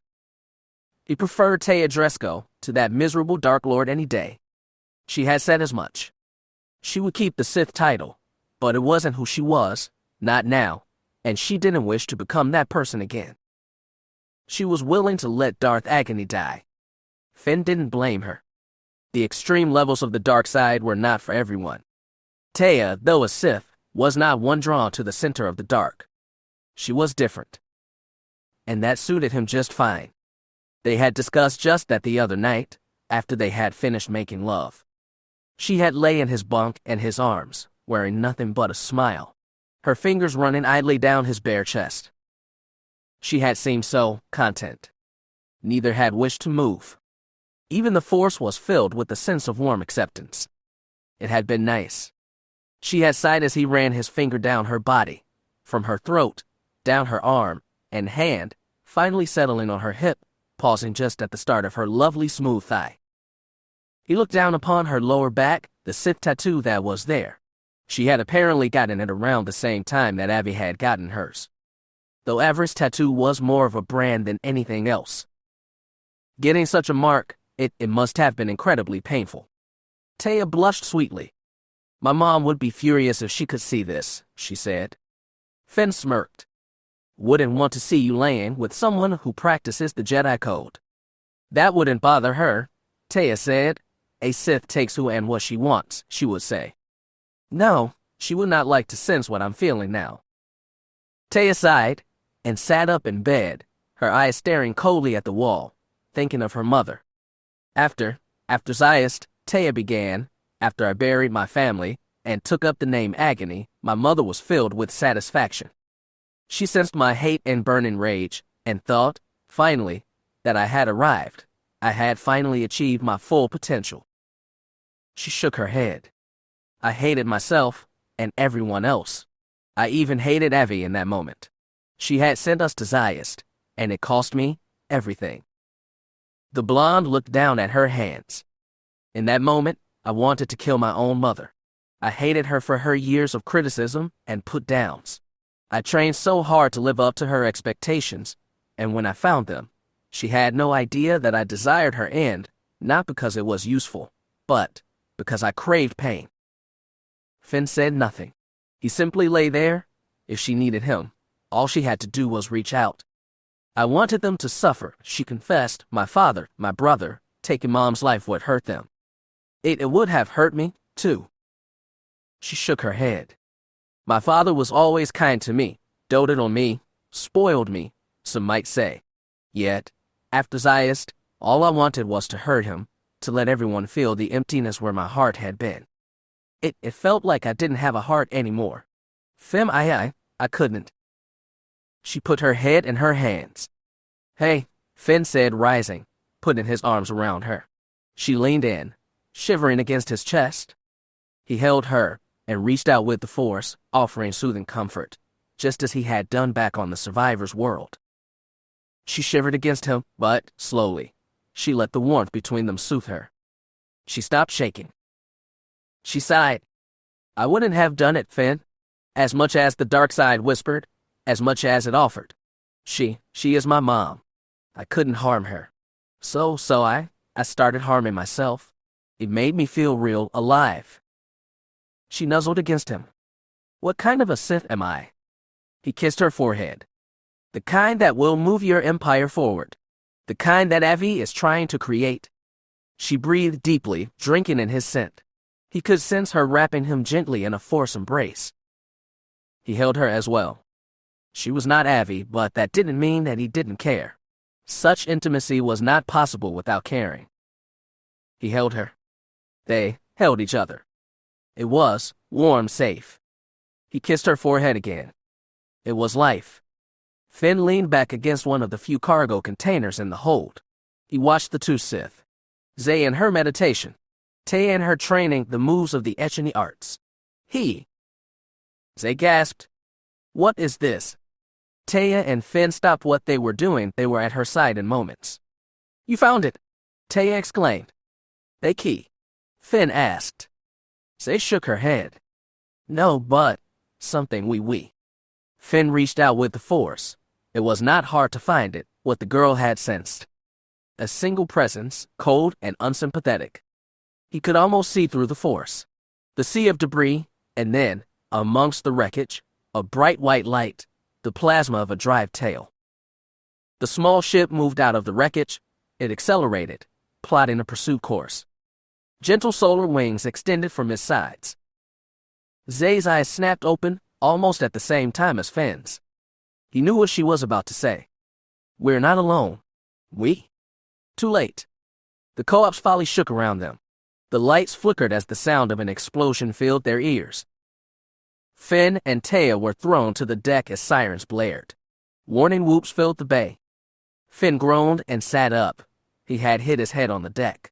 It left him feeling dizzy, disoriented. Distantly, he could hear Cooper, the loudspeaker sounding small over the whooping alarms. Finn! Kid, you still there? He struggled to his feet, every felt off. He pulled the clink. What's going on? We're under attack. Small one-person craft. It crippled our long-range comms and damaged our shield generator. Finn cursed, trying to find his balance, despite the ringing in his head. I'm heading to the assault shuttle. Go evasive. No kidding. Kid, co-op called back. Finn didn't respond.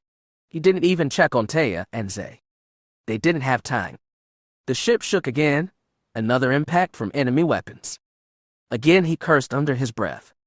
Avi had been right. Here was one of those interested parties she mentioned. The Co-op's Folly's armed shuttle was the freighter's last line of defense, had its turbo lasers and armor failed. If it lost its escort ships, the shuttle was its best weapon against external attack. More of a fighter than a shuttle, it could carry a crew of 3, but be manned by 1 in a time of emergency. A time, such as now. Finn was in the seat and finished with his pre-flight in a matter of seconds. He hit the lever disengaging as soon as he got a green signal on his control board. The shuttle popped free and rolled to port. The engines came online, and he shot away. Just in time. The attacker raked the space that he had just occupied with laser fire. Had Finn not moved quickly, he would have been a flare of light against the void. He brought the shuttle around, tuning his instruments and reaching out with the force. His eyes settled on a distant drive flare. He frowned. There they were. A lone fighter, stick-like, with a single-ball cockpit. It flew on frail-looking solar wings. The ship made a lazy turn and started back towards the Folly. No, not back, but circling, like a shark stalking his prey. Finn did a quick flyby, checking out the damage to the freighter. Coop hadn't been wrong. Their shield generator was crackling. He could see lightning playing out over its damaged casing. The hypercom antenna was a total loss. He glared at the fighter. An excellent surprise attack. The fighter had known where to hit the Folly and had struck with the precision of a surgeon. Finn's instruments picked up a signal from the intruder vessel. He turned on his comms. A cold voice filled the cockpit. Attention, Co-op's Folly. This is the regulator.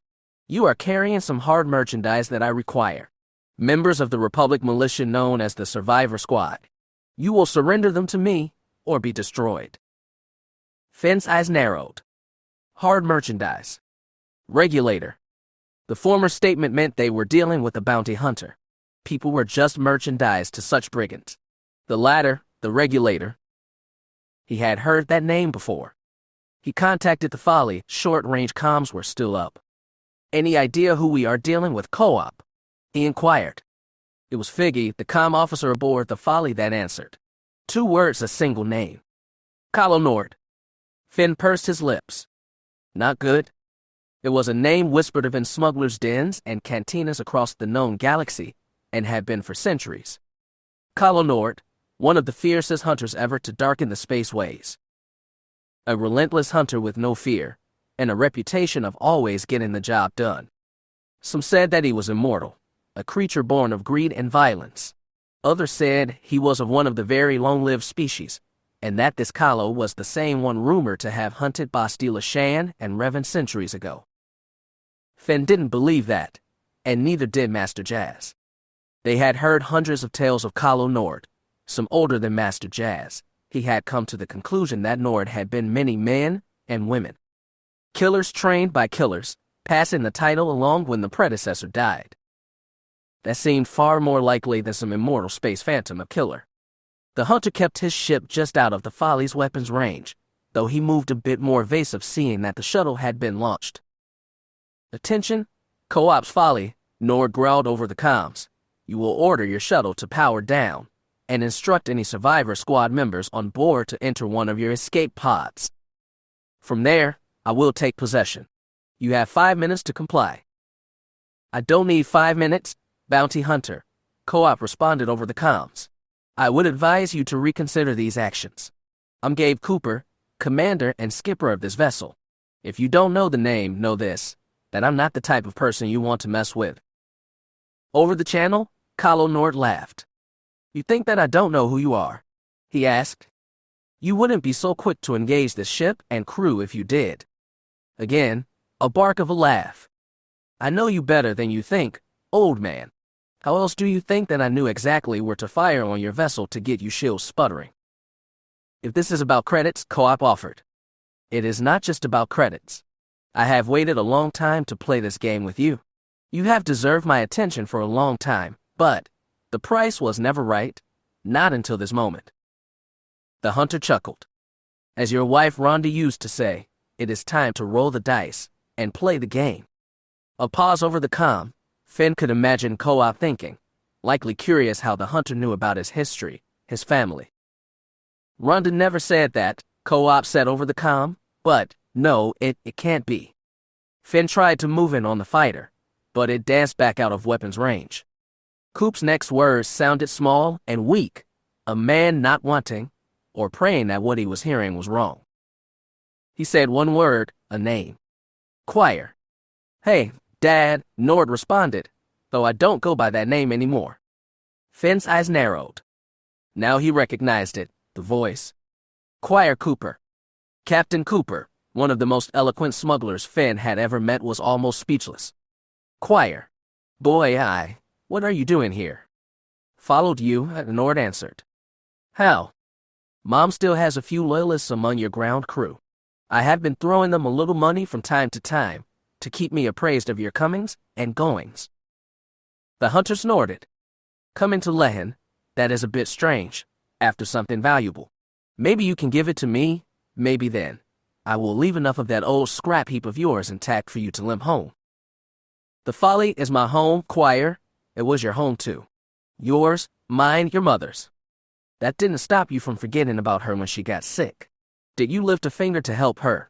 Or were you too busy pursuing that Zeltron you betted? Rhonda understood. How good for, Mom, Councilor said coldly. Unfortunately for you, I don't. Finn had heard enough. He could tell this wouldn't end peacefully. Choir, he had never been the talkative type, too passionate, Lady Rhonda had said once.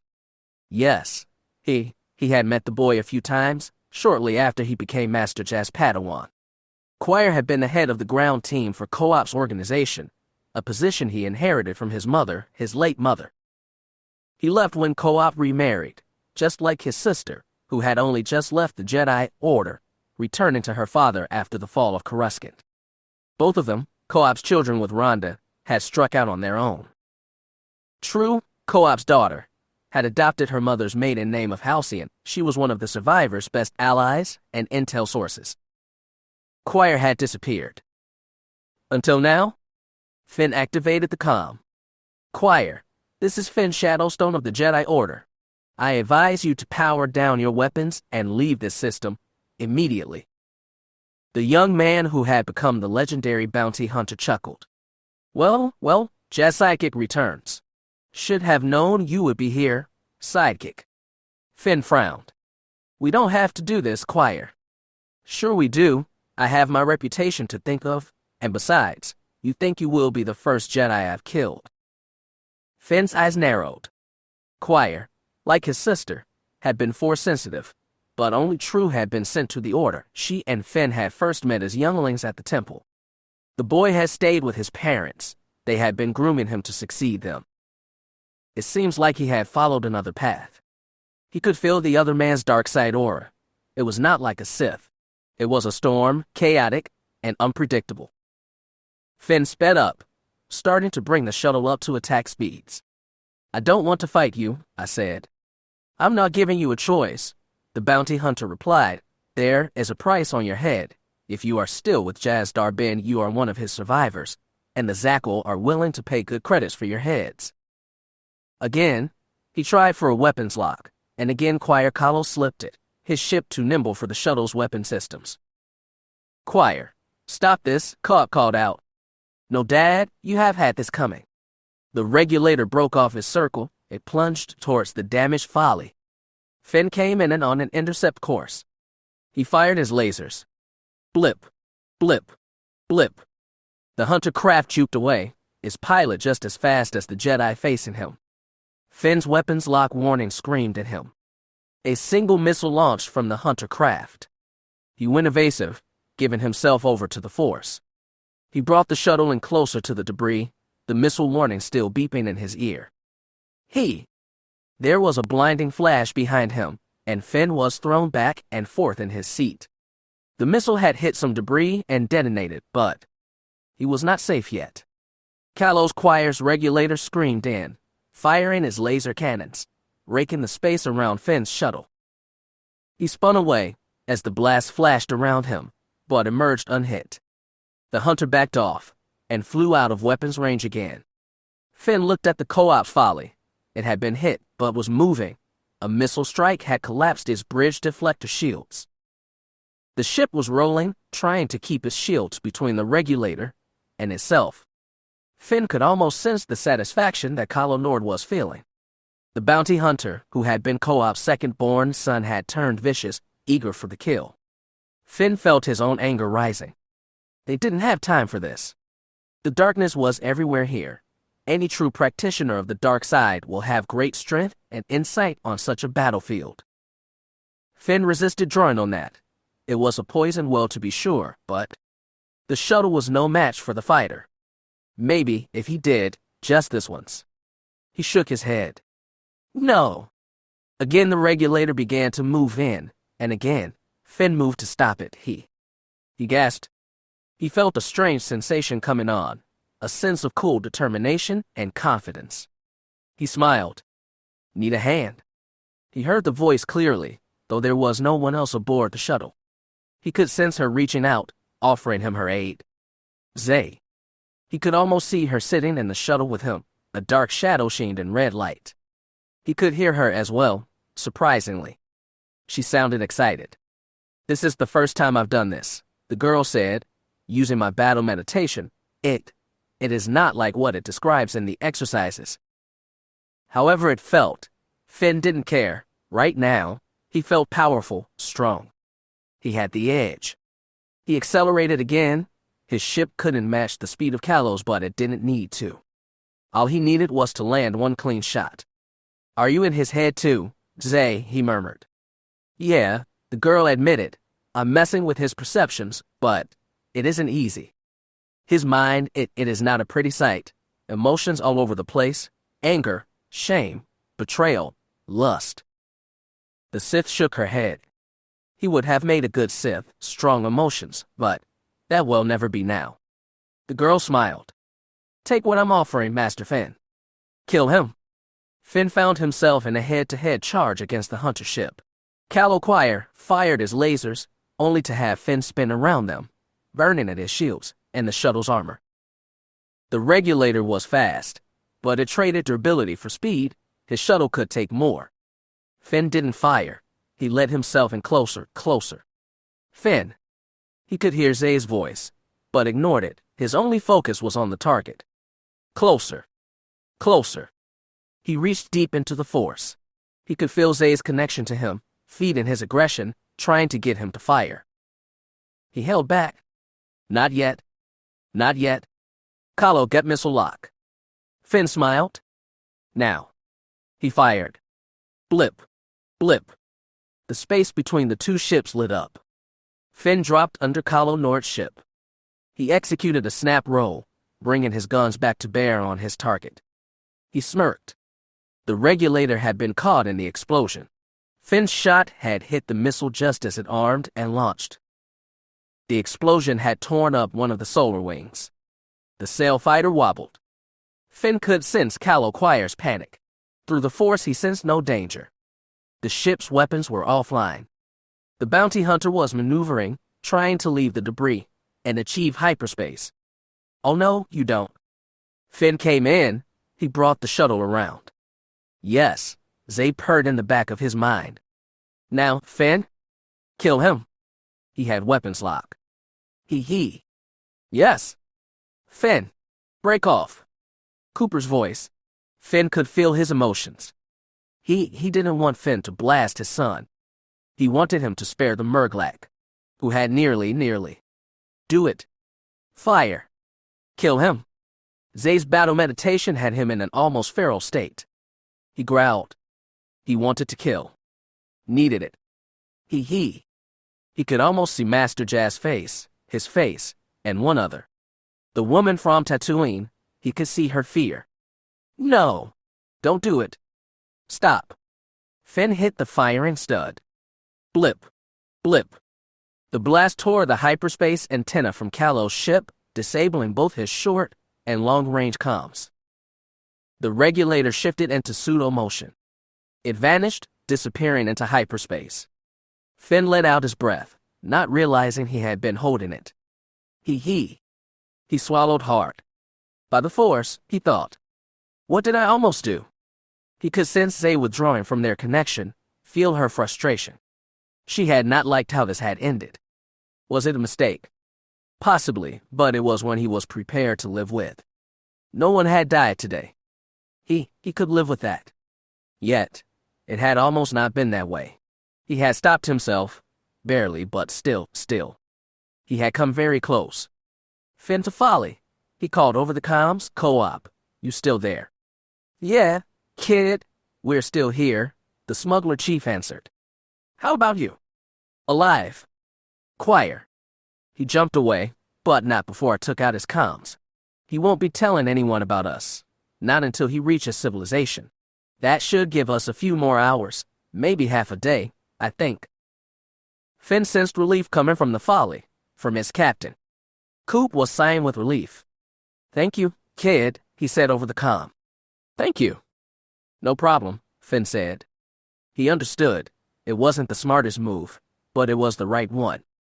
Coop didn't want his son to die. Finn didn't blame him. I'm coming in, he said. Docking station clear. It is, Co-op said. Come around at .95. .95 I. Coop chuckled. Just heard from Zay in the hold. This fight wasn't completely pointless. Finn frowned. Really? How you figure that? The violence shook something loose, the smuggler informed him. Zay says she is hearing the key. We are moving into retrieval position. Finn smiled. Well, not the way he would have liked to have had things gone, but at least they had found what they were looking for. He checked his panel again, making sure that he was not picking up any active energy signatures. These were alone again, it seemed. Good. Hopefully it would not take them long to find the key. With a little luck, and the Force, they should be out of here in an hour, maybe two. Finn welcomed that. One more key found, he thought. Avi would be pleased. As he brought the shuttle back in, his thoughts turned back to Avi, her and Master Jazz. The Co-op's Folly team had survived their little complication. He hoped that the Nightfire team would do as well. His team would be coming home, with no casualties. Hopefully the other team could do the same. Take care out there, Avi, he thought. Take care. Chapter 55. So much for this place being abandoned. Avaryss grunted as she stared through the binocs. In this Timon was not wrong. The planet that Lord's Reach had been built on was a world of mist and mesas. The high stone outcroppings rose out of the fetid swamps below. Even from here, on one of the smaller rock formations, she could smell the box stink below. As with Butcher's Clearing, the Academy had used those swamps for decades. A place to test their students, while the Academy lorded over the world like the lords it had produced. Once, before the reclamation of Corbin, it had been the jewel in the Empire's crown, the training ground of future Dark Lords. It retained some of that prestige during the First Galactic War and the Civil War that had followed. This was the place where the Sith sent their brightest, if not best. The wealthy could afford to send their young ones to Corbin straight away, but those discovered by Sith Masters, those without the wealth or prestige, generally started here. Had Darth Fear claimed her and accepted the role of her patron, young Kira Lilas might have begun her training here. Not that she would have accepted his patronage, not after what he had cost her. Looking back, she could understand why he had chosen her to suffer through the harshness of Fury 9. It had sharpened her, honed her, far more than a year or two on this place might have. In that, her master had been correct, and besides, had she not gone to Fury, she wouldn't have met Overseer Daz and been shown her destiny. Her role as the heir of Hikidus. Yes, whether by the Force or her master's will, her training had gone the only way it could have gone. She would never have fit in at this place. Her resentment for her patron would have been a distraction rather than an advantage. Ironic that it was now a place she needed to break into, to find the key to her final ascension. A Fury student invading the playground for lordlings. Perfect. Not that breaking in would be easy. As Timon said, the place was far from abandoned. Lord's Reach was alit with spotlights. 2 Sith troop transports had touched down in the main courtyard. Sith soldiers were everywhere, far more than Avaryss had seen since the Empire had been beaten down by the Zackle. She didn't see any house markings, but it was a safe bet that they had lost this leg of the race. She frowned. Darth Fear had beaten her here. Strange, she thought, there had been no Sith warships in orbit. The sensor net used by the Academy had been offline. The Nightfire had picked it up, but still slipped in undetected. The school's main defenses seemed offline as well. The shields were not up, nor were the turbo laser batteries on the surrounding mesas manned. Jazz had gotten them in far closer than Avaryss would have expected. For the moment, at least, surprise remained on their side. Of course, surprise would be lost if another Sith down there sensed her arrival. She tried to keep her presence small in the Force. She didn't see any Sith down among the troopers, no Dark Lords barking orders, but that didn't mean that none were there. She reached out with the Force, but gently, attempting subtlety, trying to get an idea of who she might be facing. She felt something strange. The Force seemed to be echoing. She had no words to describe it. It was a sensation she had never felt before, but her eyes narrowed. There was one presence down there that she recognized. It was as familiar to her as Taya or Zay. Barrick. Yes, she could sense her brother down there somewhere. As a non-Force sensitive, she had no reason to fear his detection. Still. The fact that he was here, likely leading Fear troops. She didn't like it. She didn't like it one bit. She lowered the binnacs and looked at the rest of her team. Locke was already set up, her long-range rifle sighted and on the Academy grounds. Tara Valentine remained on board with CC, ready to fire up the engines at the first sign of trouble. Jazz and Timon stood nearby. The Jedi Master and the half-blood Padawan said nothing. They were waiting for her. Waiting to see if they needed to abandon this mission. Yet, they couldn't, could they? They couldn't let Fear claim the key. I see at least 3 scanning crews down there, the Major informed them. The troops have taken up defensive positions, but I'm not seeing any equipment moving into the structure. The Major looked up at Jazz. It doesn't look like they are planning on staying. They're not, Avaryss volunteered. They are searching for the key, though. I'm not sure if a basic military scanner would pick it up. Master Jazz nodded grimly. He looked at Avaryss. I don't suppose you know a back way into this place.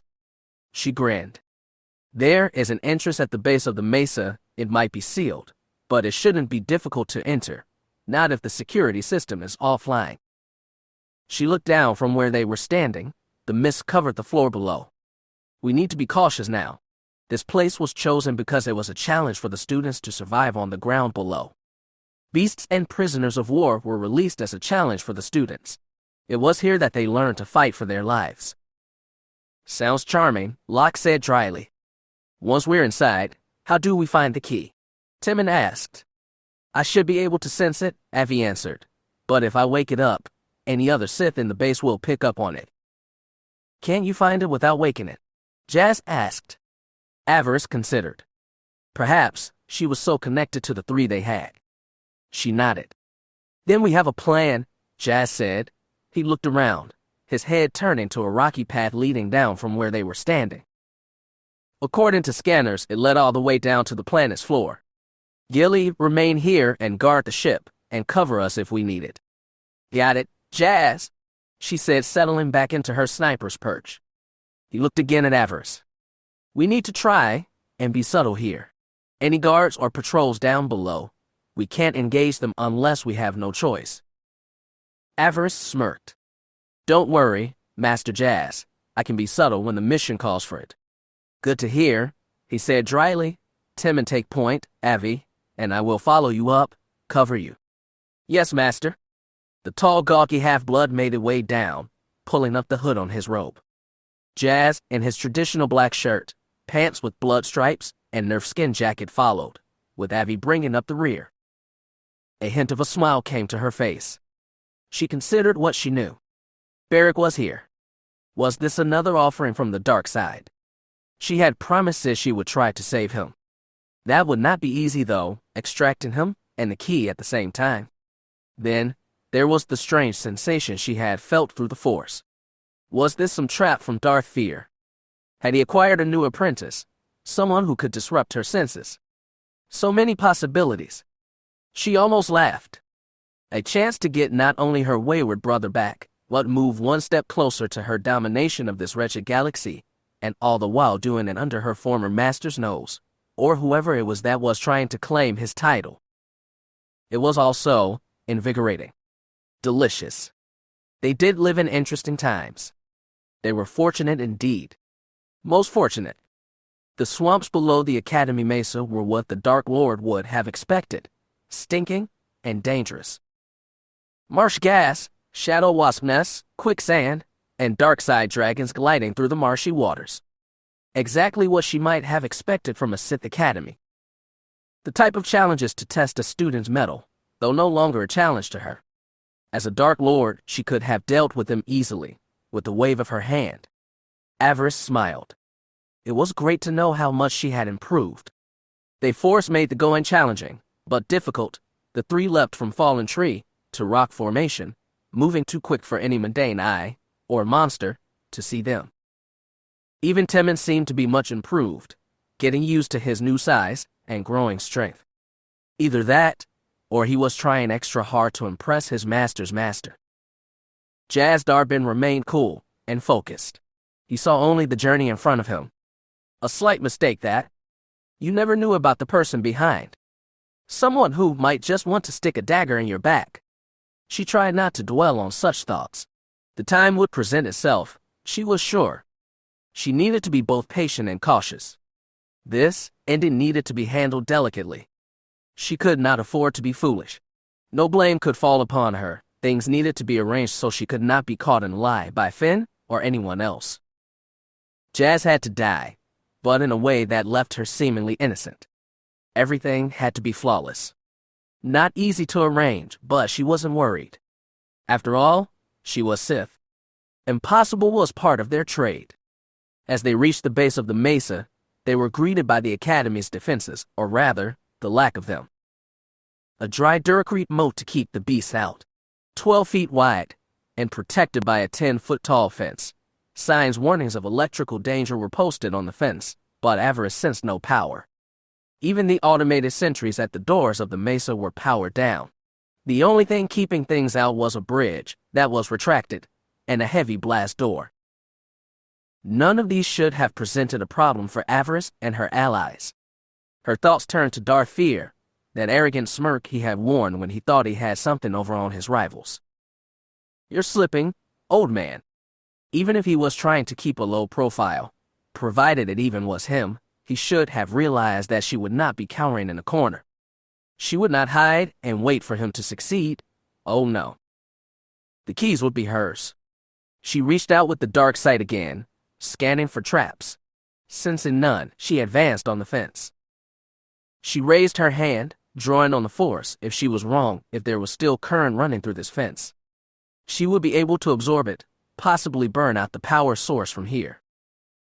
Again, she felt nothing. She made her way to the bridge. They would need to jump it, of course, but again, not a problem.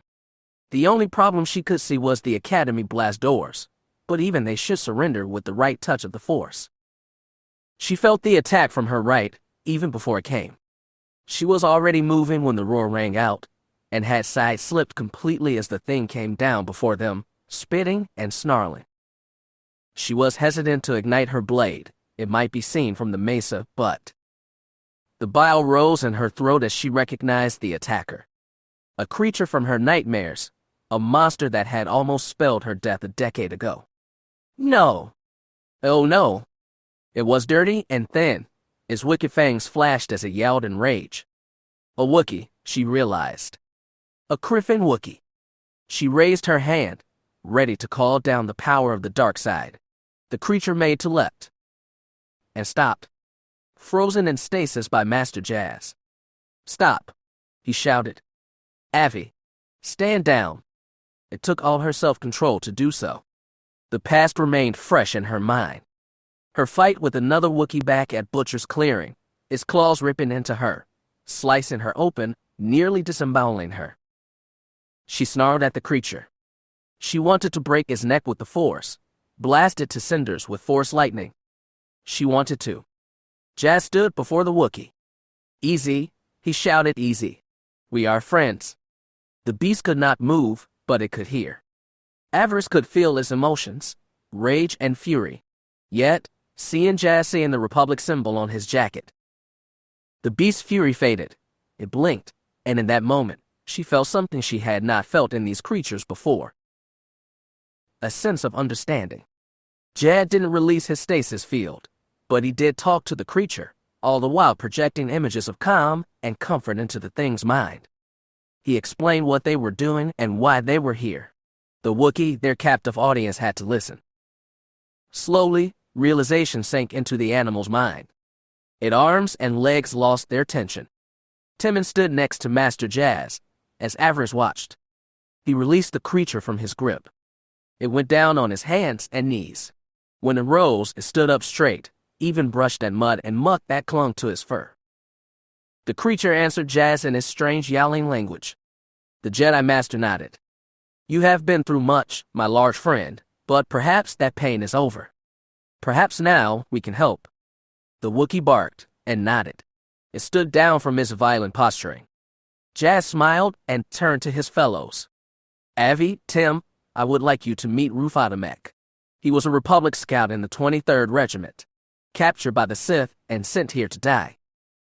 The Wookiee barked and bowed his head, an introduction. Avaryss did her best to keep from sneering. "Are we picking up strays now, Master Jazz?" The Wookiee growled at her. Apparently it could understand Basic, even if his primitive tongue couldn't speak it. Jazz smile widened. "It may be more of a blessing than you realize, Avi," he informed her. "Rufo here has been inside the academy. He knows the lower levels. He can help us." The Dark Lord did her best to hide her sense of distaste and revulsion. After nearly dying by one of these creatures' claws, she was unsure about this. Still, she frowned. She tried not to look a gift bantha in the mouth. If the creature knew a way in, a quiet way in, who was she to question it?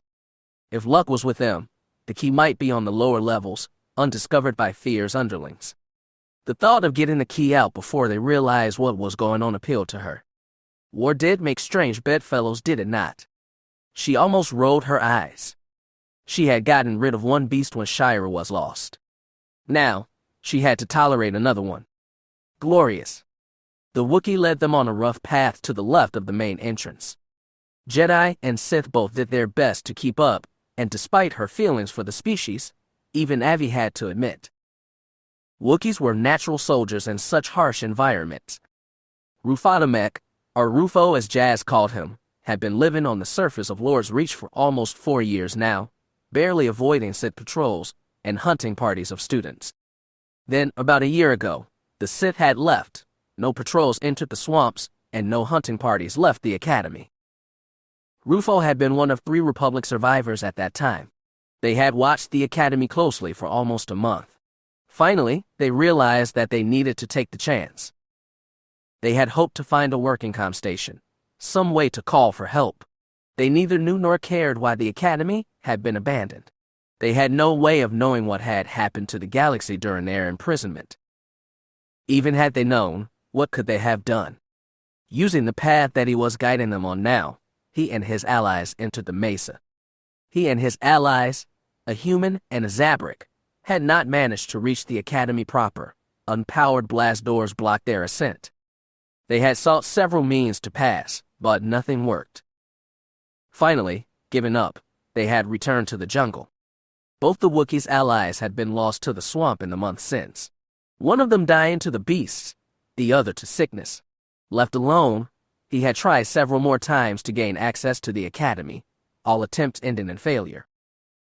Then, he had seen the ships arrive at the academy. Sith ships. He had figured that the Empire had returned. Seeing Avi and Timon, he had thought them a Sith patrol, He had attacked them hoping to take their ship, or failing that, gain access to his comm station. Finding out that the survivors were a Republic militia was an answer to the Wookiee's prayers. He still didn't know what to think of the fact that they had a Sith traveling with them, but, being so close to rescue, he was not complaining. Right now, escape was his only desire. Who the rescuers were didn't matter that much. As for Avaryss, she recognized that this complicated matters. She didn't like it. Now she had to find a way not only to remove Jaz Darbin, but their Wookiee tag-along as well. The fact that she had a slight phobia of the beast didn't help matters. She took a deep breath and tried to press forward. Killing a Wookiee wasn't difficult for a Sith. She knew half a dozen ways that didn't involve getting near those claws. Still, the past was a distraction. She cursed under her breath. No matter what, she needed to be careful. She was so close now. It wouldn't do just to trip over the finish line, not when she could see final victory. She would be calm, and she would be mindful. Things would work. Be patient, she reminded herself. Your time will come. Rufo led them to a small air intake off the far side of the mesa. Even from here, she could see the security barrier. It had been bent back, and then bent again, back into position. Again, she reached out, scanning for traps, and again, nothing. Rufo didn't wait for confirmation. He leapt to the air intake and peeled back the barrier. He barked over at Jaz and the rest, letting them know they could now come over. Timon went first, making it with a single leap. Jaz followed. Avaryss rolled her eyes and leapt. She touched down easily and slipped inside with the others. The dry moats were designed to keep beasts out, not force sensitives. Lucky them. As they moved forward, the light was quickly left behind. The duct was black as the void. Avaryss closed her eyes and focused, trying to get a sense of what was ahead. The Wookiee bent the barrier back in place. He chuffed to Jaz, likely some assurance that it was safe to proceed. The Dark Lord was not sure, but since she couldn't sense anything amiss. She couldn't even guess how the Jedi understood those barks and howls, but he did.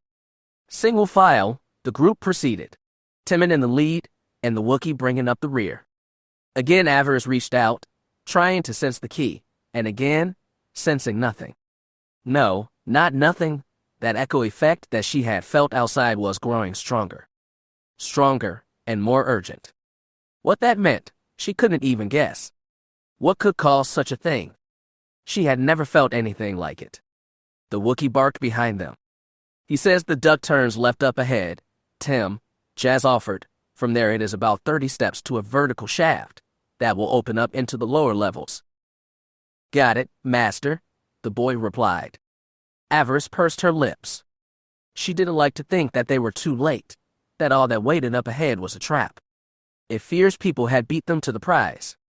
She heard a light bumping sound, and as she did, the duct before them began to lighten. It seemed they had reached their destination. She took another deep breath and readied herself for battle. Whatever waited up ahead, she would face it with the courage and ruthlessness of a true Sith. She was ready. Once they had cleared the duct, they found themselves in a long stone corridor. Avaryss looked around, recognizing the stone architectures of a Sith academy. Jaz shivered, he licked his lips, and for the briefest of moments she had felt something from the Jedi Master. Recognition. Fear. Whatever it was, he dismissed it quick enough. Just like that, he was all business. He asked the Wookiee where they went from here. Rufo growled and pointed. Jaz gestured for the group to follow. He led them up 2 landings and a flight of stairs. They arrived at a large blast door, the door that the Wookiee and his companions could not get past in their earlier visits here. For Avaryss, it was child's play. The locking mechanism used the Force to release. It was literally built inside of the door. Only a Force sensitive could get into the academy proper. She reached inside with her mind and triggered the latch. She felt the lock disengage. As she knew, child's play. The blast door rose with a hiss and Avaryss and the others paused. Voices, and the sound of lightsabers. Another door was up ahead. not as heavily armored as the one they had just gotten through. The sounds were coming from the other side. The group backed up. Avaryss reached out again, just enough to get an idea of what was. Again, that echoing sense, it made her stumble back, disoriented. Jazz gave her a concerned look. "You, okay?" he asked. She shook her head and narrowed her eyes. She had sensed Beric again. She felt satisfaction. He was enjoying his mission here. It felt like he was mocking her. She would not be mocked. Her anger starting rise. She had come too far. She would not be denied, not by her dear brother, the Force. Not by anything. Avaryss, wait, Jazz hissed. No. Enough of this, she thought. Whatever was happening. She was done playing nice. The door before them hissed open, blinding light shone in her eyes. Her allies stayed back cloaked in the shadows. She didn't hide. Avaryss didn't blink. She stood straight and tall. She glared outward. "Brother," she shouted. As her eyes adjusted, she saw him, and he was not alone. Beric was once again clad in the uniform of an Imperial moth. Proof, she supposed, that Acina had not punished him too harshly after the events on Sullust. The uniform was far bigger and bulkier than the original one. Why that was quite clear. From the creases in the uniform, she could tell he was wearing one of the refrigeration suits underneath it, suits designed by Dr. Vran, suits meant to slow down the progression of cell degradation from earlier death knell experiments.